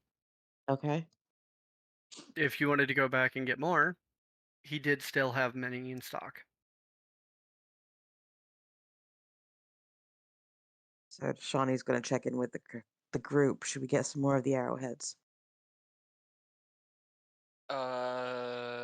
We haven't really used them yet. Okay. I mean, Remember, the arrows were here. The arrowheads were at the at Tulver's. Yeah, I'm just making sure we're gonna have enough if we're actually going to head to the big battle. oh, I mean, yeah, we should probably get some more before we leave. Because I think we only got like 6 Mm-hmm. or 10, maybe. I gave those to you, so I don't have them written down. Have we gotten those written up? Or are we not writing those up? They're just holders. They're not anything special. So whatever you put in them is what goes in them, is what I was informed of. Yeah. Okay. Basically, similar to other spells that, or similar to some spells that allow you to make a holder or a glyph or something else where you put a different spell into it. You do something similar. Just write a note that you have this many of this kind of spell in arrowheads. Okay. So after Viren uses the little piece of chalk that he still has and draws the door, Draxon will go and open the door since he has the doorknob. And he's going to pull out a small piece of each of the kinds of metal that they have. Well, I'll have to drag out the big body unless you're cutting something off of it and just bringing it out. I have a sample of the big body. Okay, all right, good. He slips on his gloves, remembering what happened. Well, no, actually, because he doesn't produce heat this time. He produces cold this time. So I will grab some of each of the 3 kinds of metals that we have in the cold storage. The one of the unidentified one that we haven't been able to figure out what it is yet. I'm grabbing the vial that I had that had resolidified. Okay. And then it is the let me scroll down real quick. It is the I'm taking a portion of the Sonophobe corpse and a portion of the Proto-Centaur corpse. Okay. So it'll be just those 3 because we also have the Iridite, so I'll take some of that too. So that'll be 4 different types of items. And just lay them on the desk for Smith and Wesson to see. You splay them out, and Smith takes out a jeweler's glass and takes a look.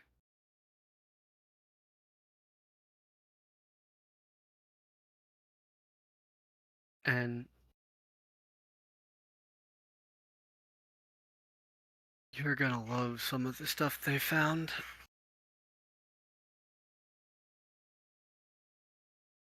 You haven't gotten to work with elemental quicksilver in a while.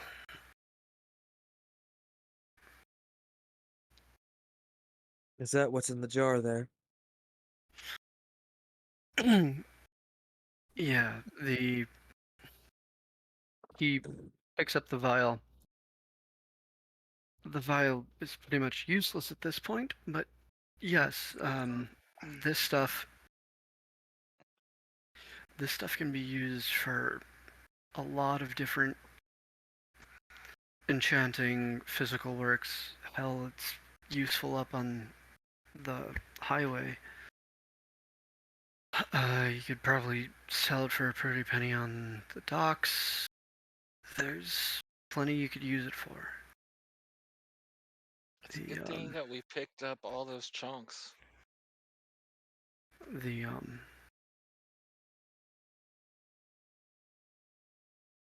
the black mithril will be useful for less conductive works, dampening more problems than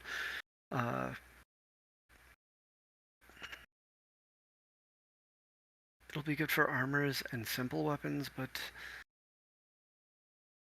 there are only so many things you can do with something that dampens any energy that goes into it. Dampens energy? It's completely non-conductive.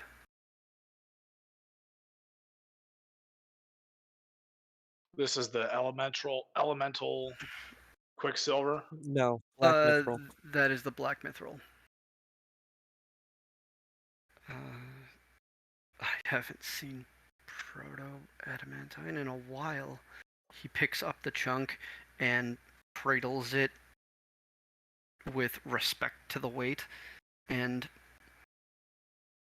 turns it about.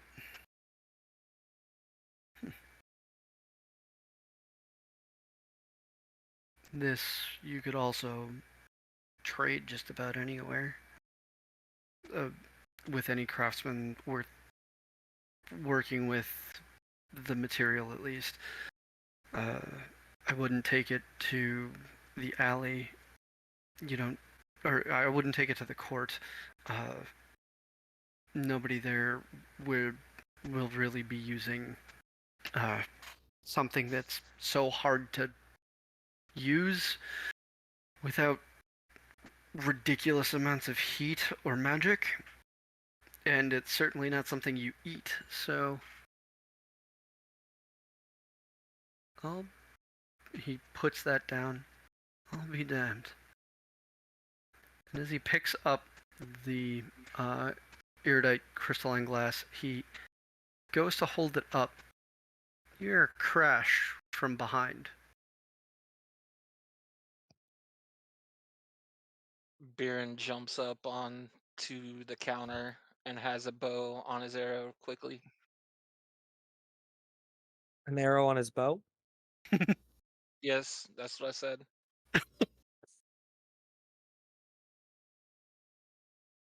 And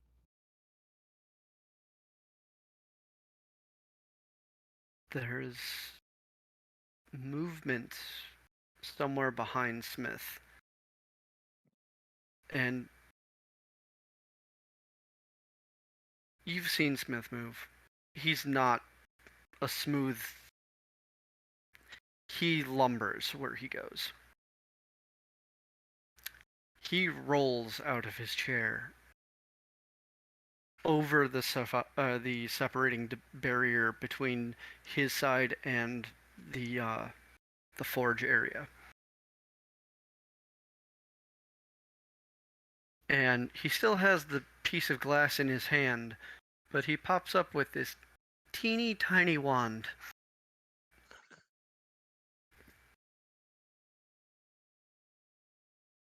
Blade comes off the back.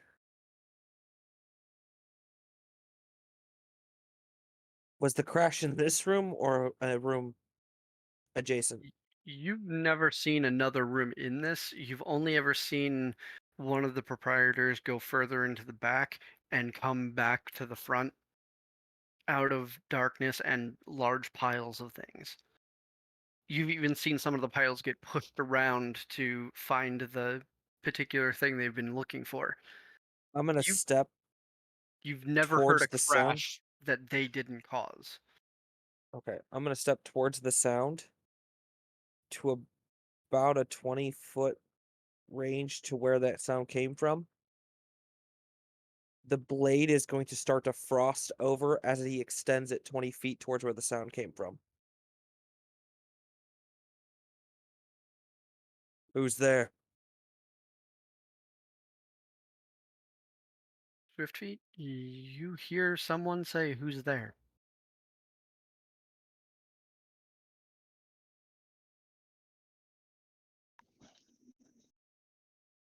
Got Curry, Swift Feet, Ogalakuna. Who is asking?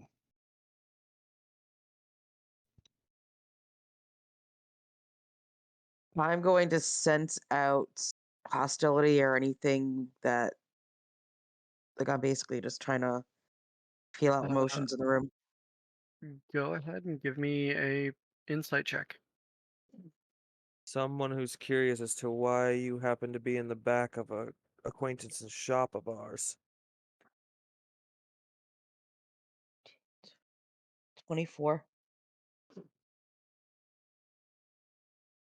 There is curiosity, there is confusion, and there is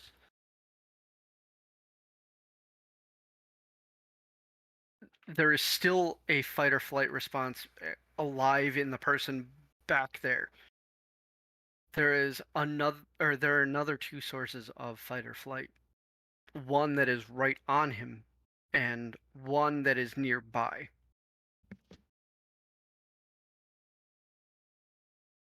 Do I see anything from where I'm at, Tormy? Any sort of movement? So Deshani's gonna kind of touch at Draxon's arm and Baron's shoulder or whatever she can reach on him because I'm not sure where he is at the moment. But um, she's just gonna whisper, "Something's got him startled. He's not being aggressive. He's scared."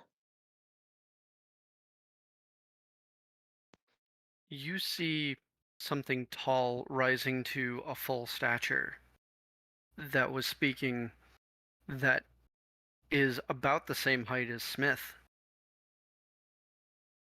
You can't quite make out details because there are several stacks in the way, but you see the movement of something taking full height.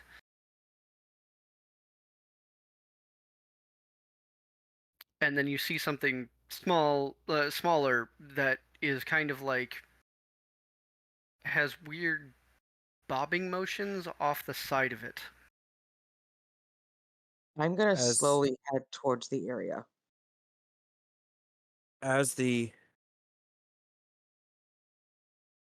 individual rises, the blade rises with him, but given Deshani's information, he twists the handle and it slides back, but the frost is still present, and he's just watching and making sure as Deshani goes forward that if something is amiss, he is going to lay it out.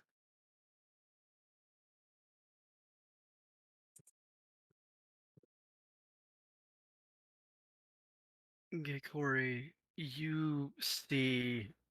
Actually, can you describe Deshani to him? So you basically see a woman approaching. She's got stark white long hair. She's got white wings that have golden tips and on each of the feathers. So you've got like that shimmer of gold within the bright sparkling white.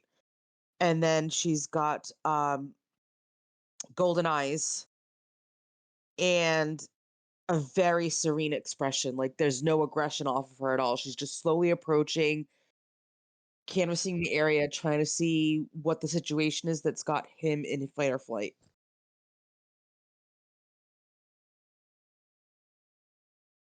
So, you see that approach around one of the large piles of materials and finished products, and it's odd to feel wood beneath your feet, have wood above you, when moments ago it was gravel and dirt and open sky. There's an even warmth here, but and you remember there's still a predator not too far away from you, struggling under that pile.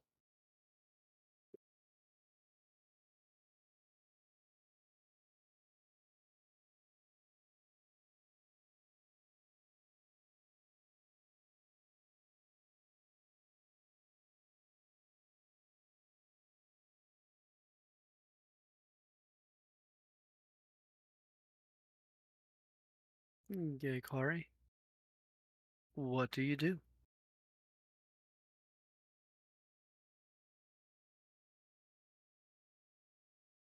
Did we lose you, Beats? Might have.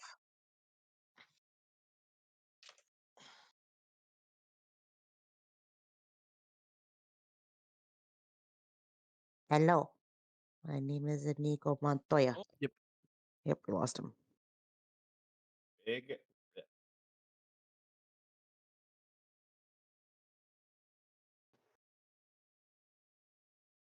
We'll give it a minute. Yeah, I am about to dip as well. I'm sitting here falling asleep.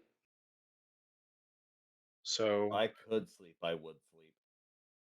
What are you Jeff, what are you looking at having done? And we can just say we discussed it and I'll inquire about it. well, Want before to go to a pause? Yeah, go ahead and pause us for a Okay. minute. All Okay. right, so Guy Corey's gonna relax his defenses as Squawk scurries up back onto his shoulder, and he's going to speak to her with respect, but directly. So basically, spirit woman, I'm injured. I need some help. Where am I? Because at this point, he figures she doesn't have any teeth. She's not going to bite him. And the stories he's heard from the clan shaman describing spirits normally means they're going to either help you or direct you. She's gonna Over kind there. of tilt her head, watching him, and just go, "Well, let's see. The easiest of those is the healing of you." And she's gonna kind of take a look, see how much damage there actually is, and then, oh, I actually have to do my long rest. Give me 1 second. Let me just put this long rest through so I can. Oh, that's right. I forgot about that too. And while you are examining, you hear the growling from under the pile of swords that comes into view as you come around another pile of items. How injured is he? I believe he only took 7 points of damage. Okay. Do I I'm hear going the to growling?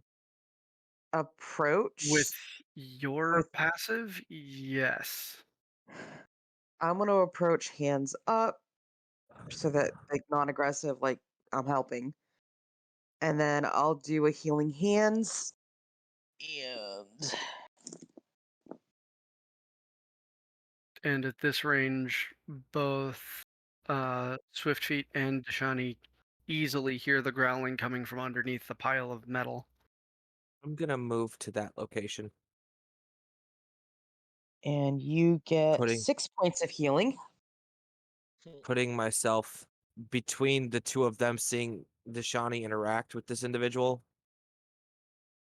She's a better judge of character than most, so he puts himself by the growling, his blade ready. For his sake, please describe what you look Mm. like. So as this individual rounds the corner, you see a is he familiar with elves, or has he only been around Goliaths? That is up to you, Mr. Beats. That's what I'd I'm say asking. at this point he's only been around the races of the languages he can speak, which are That's just a little bit terrifying. Because one of I- those is Abyssal. languages. Oh, where is it? Abyssal, Draconic, and Giant. Yeah. that's It's a scary list. Right? So what you see is an individual standing about 6'2". He's got right at the moment grayish blue hair that seems to kind of have an icy like mist coming off of it. A ponytail about midway in the back and the rest of it just flowing over his shoulders to a set of chainmail that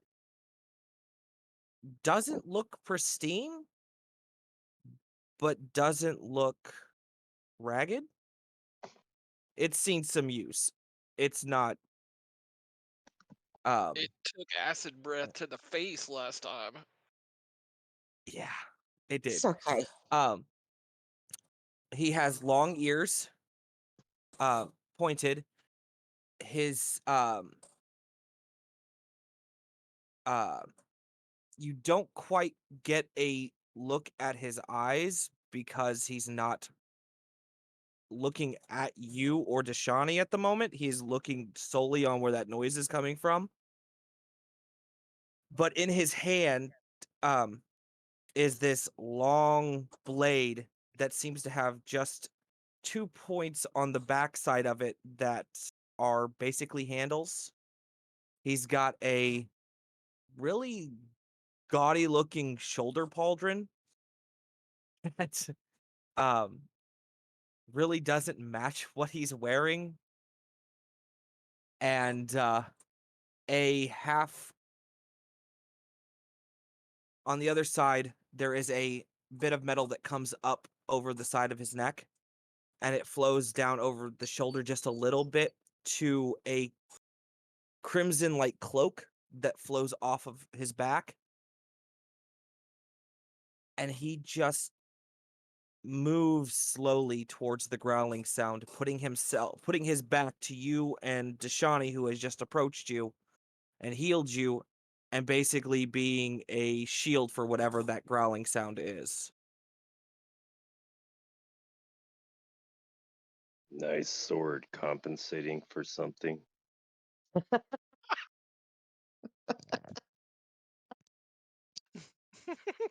Well, somebody had to say it, didn't they? And Jeb is very sad that he wasn't here to hear that. Right? Absolutely. Wow, he's not getting off to a good start. I don't know. I like this guy. His clan has always been very direct. They don't have a sense of social connotations in the sense of everyone else. Well, this is what the Shawty's trading for. He just kind of ignores the comment and kicks the top of the pile free while holding the blade aloft and down.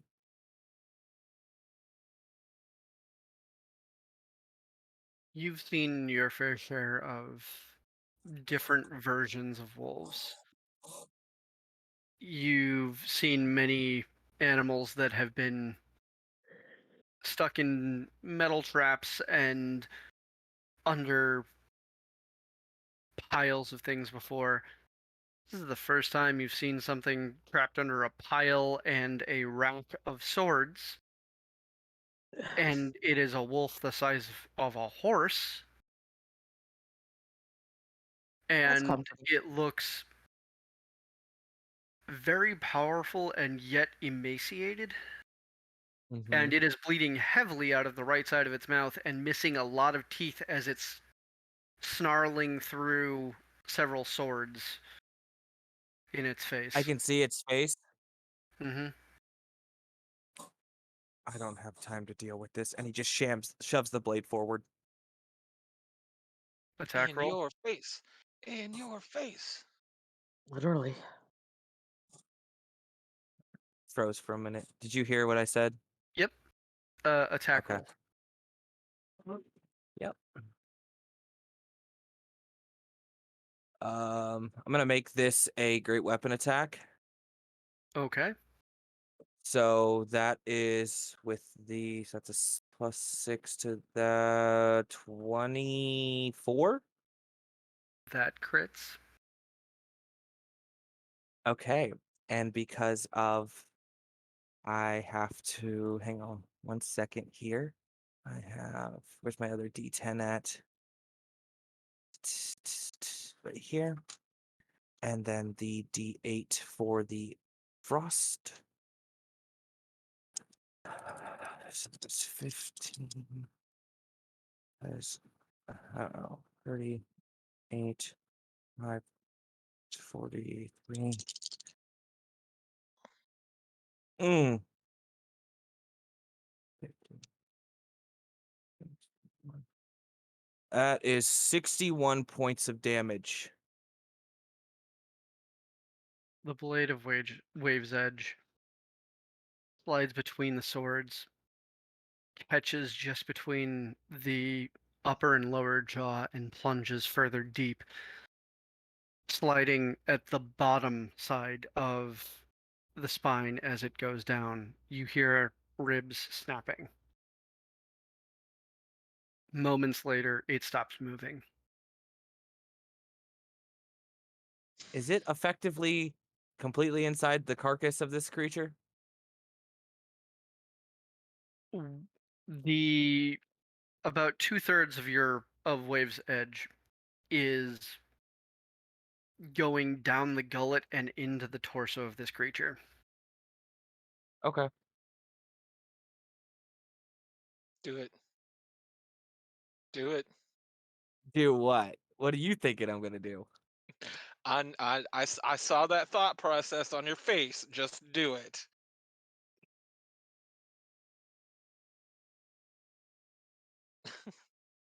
Yeah, we're gonna. I don't want to make a mess on their floor any more than I just have. So I'm gonna try to lift this fucker up out of the fucking pile of swords. Wave's Edge. Athletics check. Not that difficult for you, but you know. Oh, I know. Oh, damn. Plus 11 on my athletics, so 29. You flip your sword or your weapon, and the rack falls off to the side, and you lift, and the back comes with, but the bottom half, it takes you pulling it up, and you're slowly grinding Wave's Edge against the ceiling.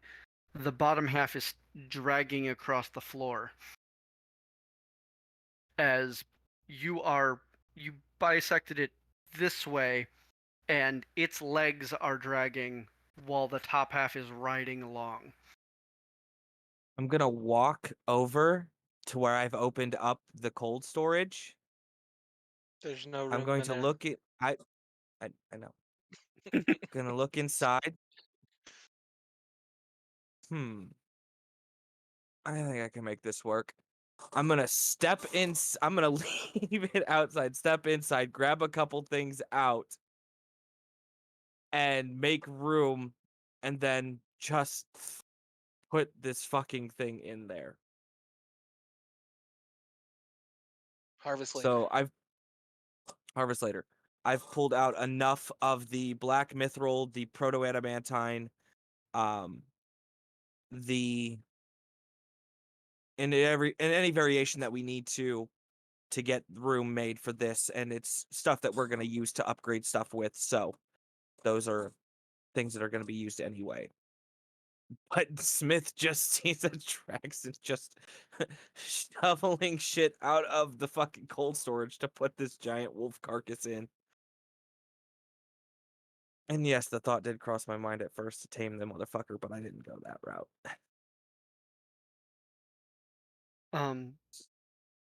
That all is fairly accomplishable. It takes you a couple of minutes to move all of the metal out that you need to get the space to put the corpse in. Because you guys specifically said you packed it full. Mm-hmm. Mm-hmm. I had to use everything to close that door. I'm actually Yep. surprised when we opened it, stuff didn't just start falling out.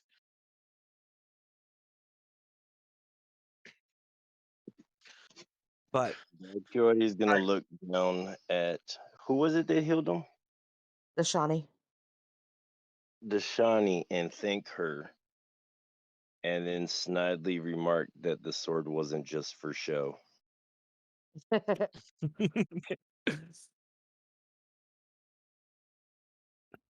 after he finishes, Adraxin takes the materials. How much would you say of each material that he pulled out to make room for that? Considering the weights of the materials, you brought out about 200 pounds of the black mithril. You brought out about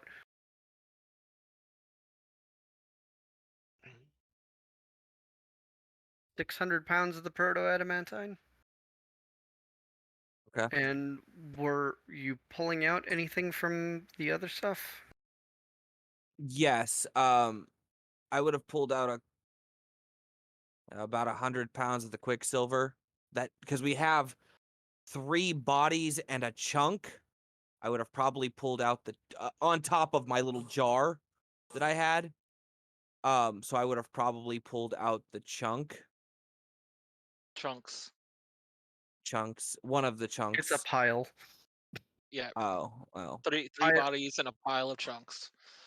Okay, and you Remember, said the 600 shotgun of the that proto and the shotgun you Yeah. put yourself in front of? so that's 600 of those. So that's 2 and 6. How much weight of the quicksilver? You could get a little or if you were pulling out an entire body's worth of the pile, I would say 300 pounds. Okay, so I thought it got heavier. I'm just It did. it did.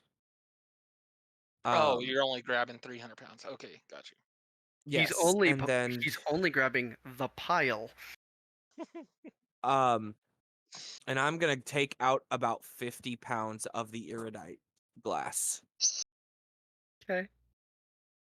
That easily makes the space for the horribly mutilated, and it's the imagine a much bigger version of. Do you remember the wolf from the cartoon of Sword in the Stone? Mm-hmm. That wolf that was just perpetually in a bad situation. That's I was just thinking it was a mangy version of the wolf from Neverending Story.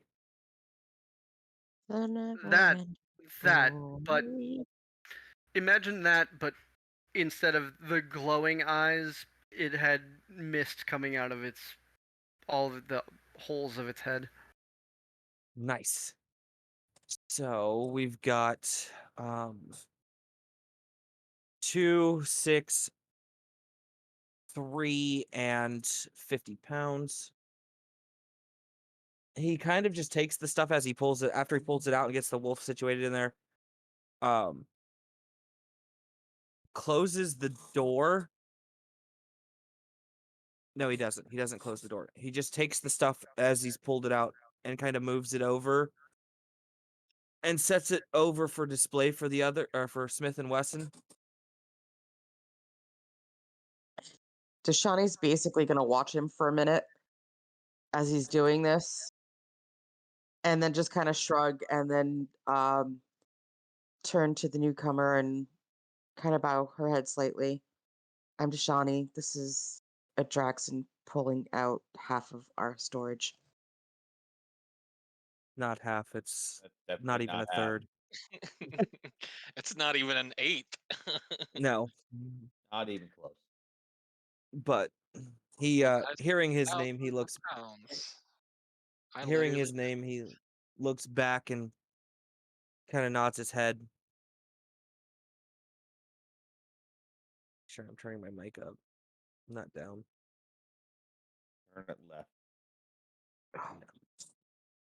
As you're led closer to the front of the shop, the space gets a little bit lighter as the light of a forge off to the side heavily lights the space. The very back wall is in darkness, but it doesn't seem to bother the two proprietors, who are comically large and hiding behind a wall that is like 4 feet tall. There is just this much of Smith's face and a hand with a tiny wand in it. And then next to him is this much of Weston's face and a pair of fans.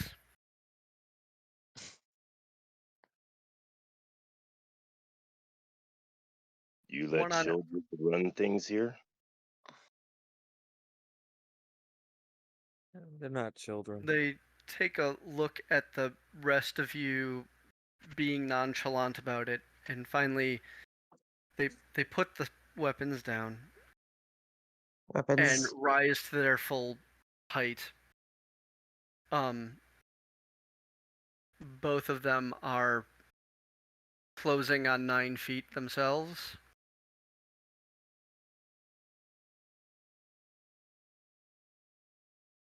You ever seen that scene from Kung Fu Hustle where he's threatening people in the crowd and the one guy stands up and he's taller than everybody else? That's what just happened to me. So the Smith is a very large furball. He's over 8 feet tall. He has a thin frame, but he is mostly decked out in darker, richer colors and different forms of jewelry. He's got a pair of brass goggles over his brow and a tanned apron. He has a very deep, raspy, crackling voice. Weston, on the other hand, is a smith. She's a bugbear that stands slightly shorter than Smith. She is very broad-shouldered and built like a crafter, like a craftsman who works all day with heavy metals and hammers. Aside from the standard look of a smith, she is wearing a very stark yellow sundress underneath all of the blacksmith gear. Her voice is low but sultry,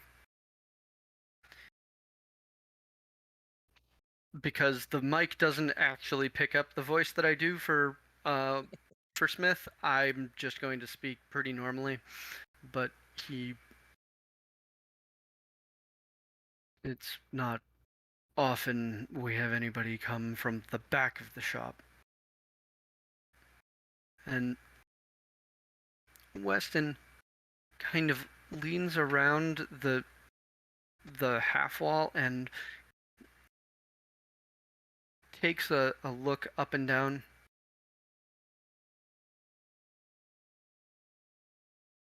How in all of creation did you find your way here instead of to the streets? I'll be right back, guys. Do you mind, like, showing me the bottom of your boots? I have a weird feeling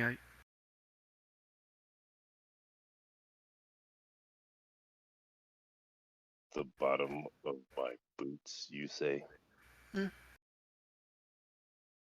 Okay. As he lifts up his foot, he leans up against the wall to show her the bottom of his foot or his boot. She takes out a pair of smithing tongs and she just goes down and reaches and pulls up a very slightly. It is heavily muddy, and there's just a slight bit of glow to it, but it's just a regular stone as far as you can see.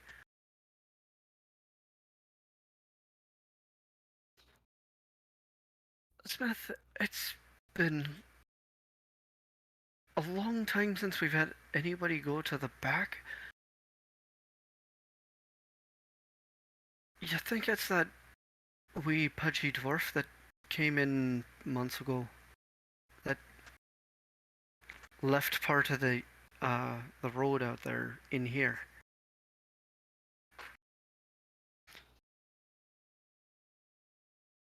They banter back and forth just a little bit about the cobble of the street outside. Only really making sense to the rest of the party, not so much to our new friend yet.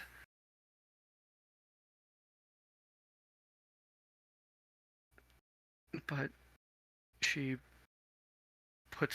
she holds up a finger. I'll be right back. And she steps out the door, and the door closes. Maybe 30 seconds later, she comes back. No stone to be seen. So, with that said, welcome to the gateway. First time that I can really remember anybody just popping into one of the shops and not showing up out there. Welcome. She seems equal parts disturbed and relieved.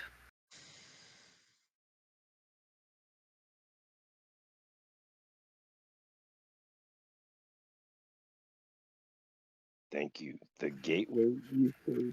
He asked inquisitively as he looks at those that are in the room and then realizes he still has no idea who they are. So then he asks, since he knows where he is, who everyone else is.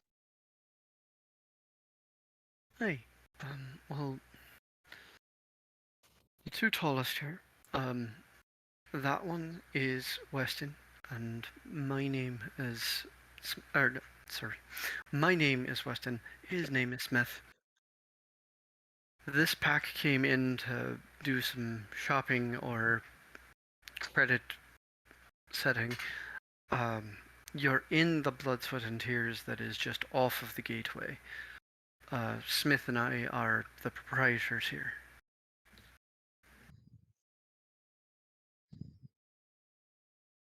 As Deshani said, I'm a Draxon. The blue one in the back is Biren. Balon. Yeah, Balon. Sorry, I'm doing the same thing. Listen, Balon. it's late. It is. The giant elephant is Ari. And the one there up on the table, that's Biren.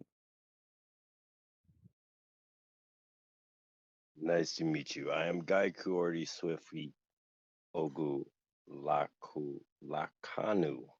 We say that backwards. It's late enough that we're mixing up our own names. Shawnee's gonna kind of tilt her head. She got a quizzical look, and then she'll be like, "Nice to meet you, guy."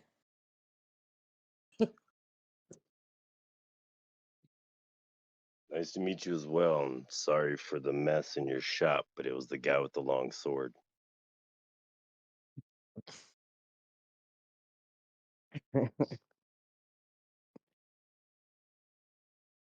This is my companion Squawk.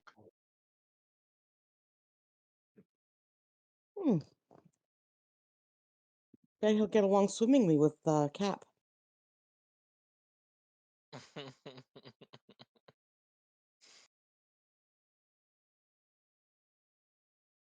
How did you know I could swim, though?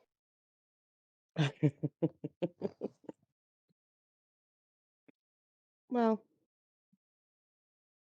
Tormy sure. fell out of his chair again. Not as bad as that one night.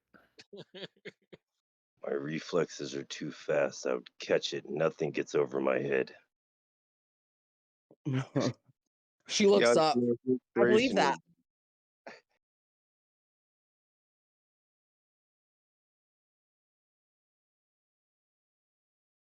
So, you're new here? I guess I'd be new anywhere.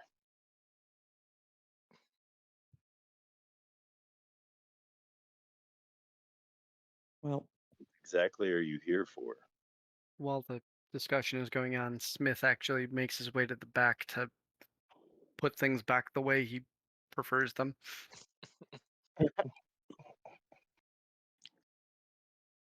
Sorry about the floor, Smith, and a couple of those swords. Uncover them. kind of looks around. Most of the people here don't necessarily know how they got here. And we ended up, by circumstance, becoming a ragtag little group and have found ourselves in interesting situations, but profitable ones.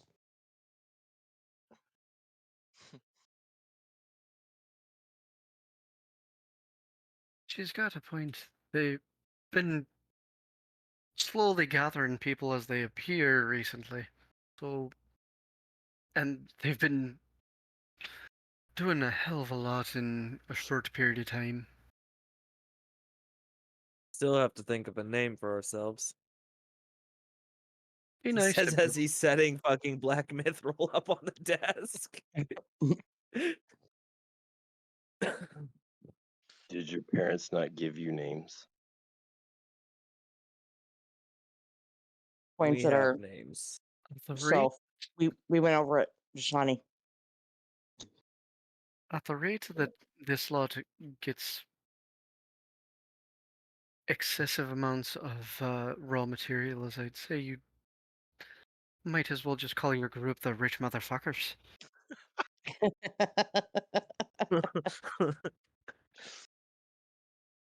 As long as you get to fight things and get to eat, where do I sign up? She looks Oh, at Beer and looks back at him. We do eat.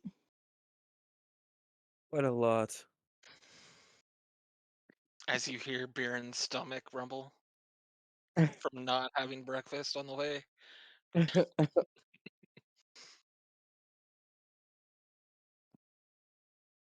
Well, While this is going on, Balon starts talking to Weston about things that he would like to possibly get done.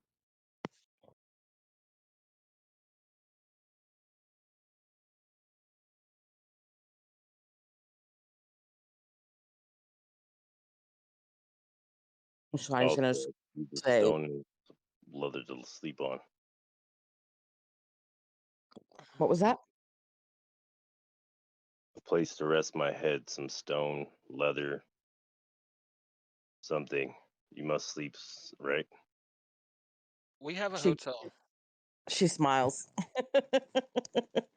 It's a little nicer than stone. We are heading to a somewhat precarious assignment. Important, but it's going to be perilous. So if you are looking to join us, just maybe equip yourself appropriately. Are those axes just for show? I could show you, but Mm. I feel that that would not be a proper thing to do since I am new here and you did open possibly something better than a stone for me to sleep on. So I guess I won't have Squawk claw your eyes out while you're sleeping. It's at this point that the rest of you notice the strange lizard chicken that is perched and gargoyling on his shoulder. I I think guess that that's good to know. I think that needs a roll. Oh no. Would I be Where familiar with anything like this? Go ahead and give me a history check. but As much as I roll because history, I need to fucking get. I should have expertise in it. 14. I'm gonna do this at advantage just because he's been better lately. You're familiar with something similar to it. It doesn't match the stories. You've never. This is a little too big. It's a little too. It's a little too much bird and not enough chicken, and not enough lizard to be a cockatrice like you've heard of before. Okay. It's a cockatrice. And Biren seems to have disappeared. Oh, here we go again. A momentary hole in the fog wall. He's yours this time, Deshani. I'm not switching places with him. Time. What's going on and where'd your friend go? He's He's a scaredy cat. he's a Kiddish. bit skittish. The large cowman in holy robes finally speaks And- up. And chainmail.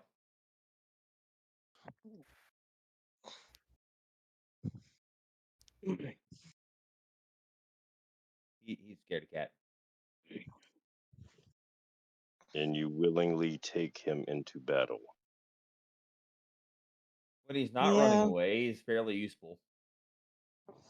I see this is gonna be fun.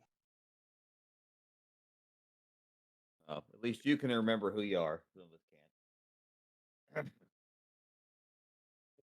Well, if you're hungry, you might as well come with me because he's probably gone for tacos. As she like lumbers out of the shop. We all know exactly where he's at right now. I'm gonna pet Squawk and shrug because I don't know what the hell a taco is and follow her.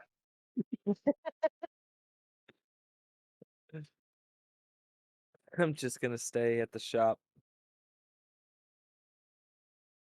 Okay. It is pretty late now. Do people want to continue for a little bit longer, or since the party is starting to split and we are still at the Blood, Sweat, and Tears, do we want to call it here? Probably a good place to call it. It's 12:20 for me, so I have like 10 more minutes. Ish. Yeah. Okay. So instead of pushing forward, we're going to call it right here. Our attention is going to pull away as the party starts to split into separate things. A little bit of work at the shop and a little bit of finding where Biren has decided to snack himself into being okay again.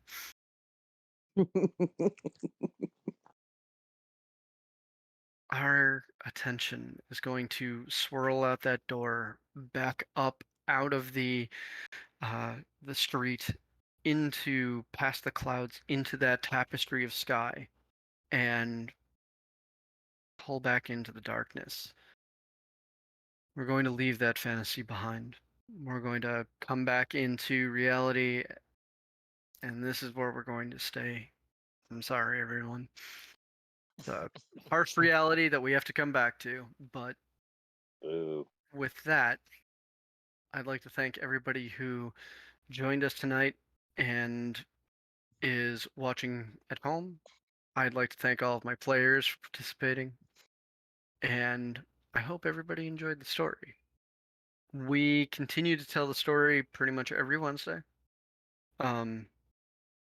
We have other games that run on this Discord server that are also being, at least 2 of them are regularly recorded as well.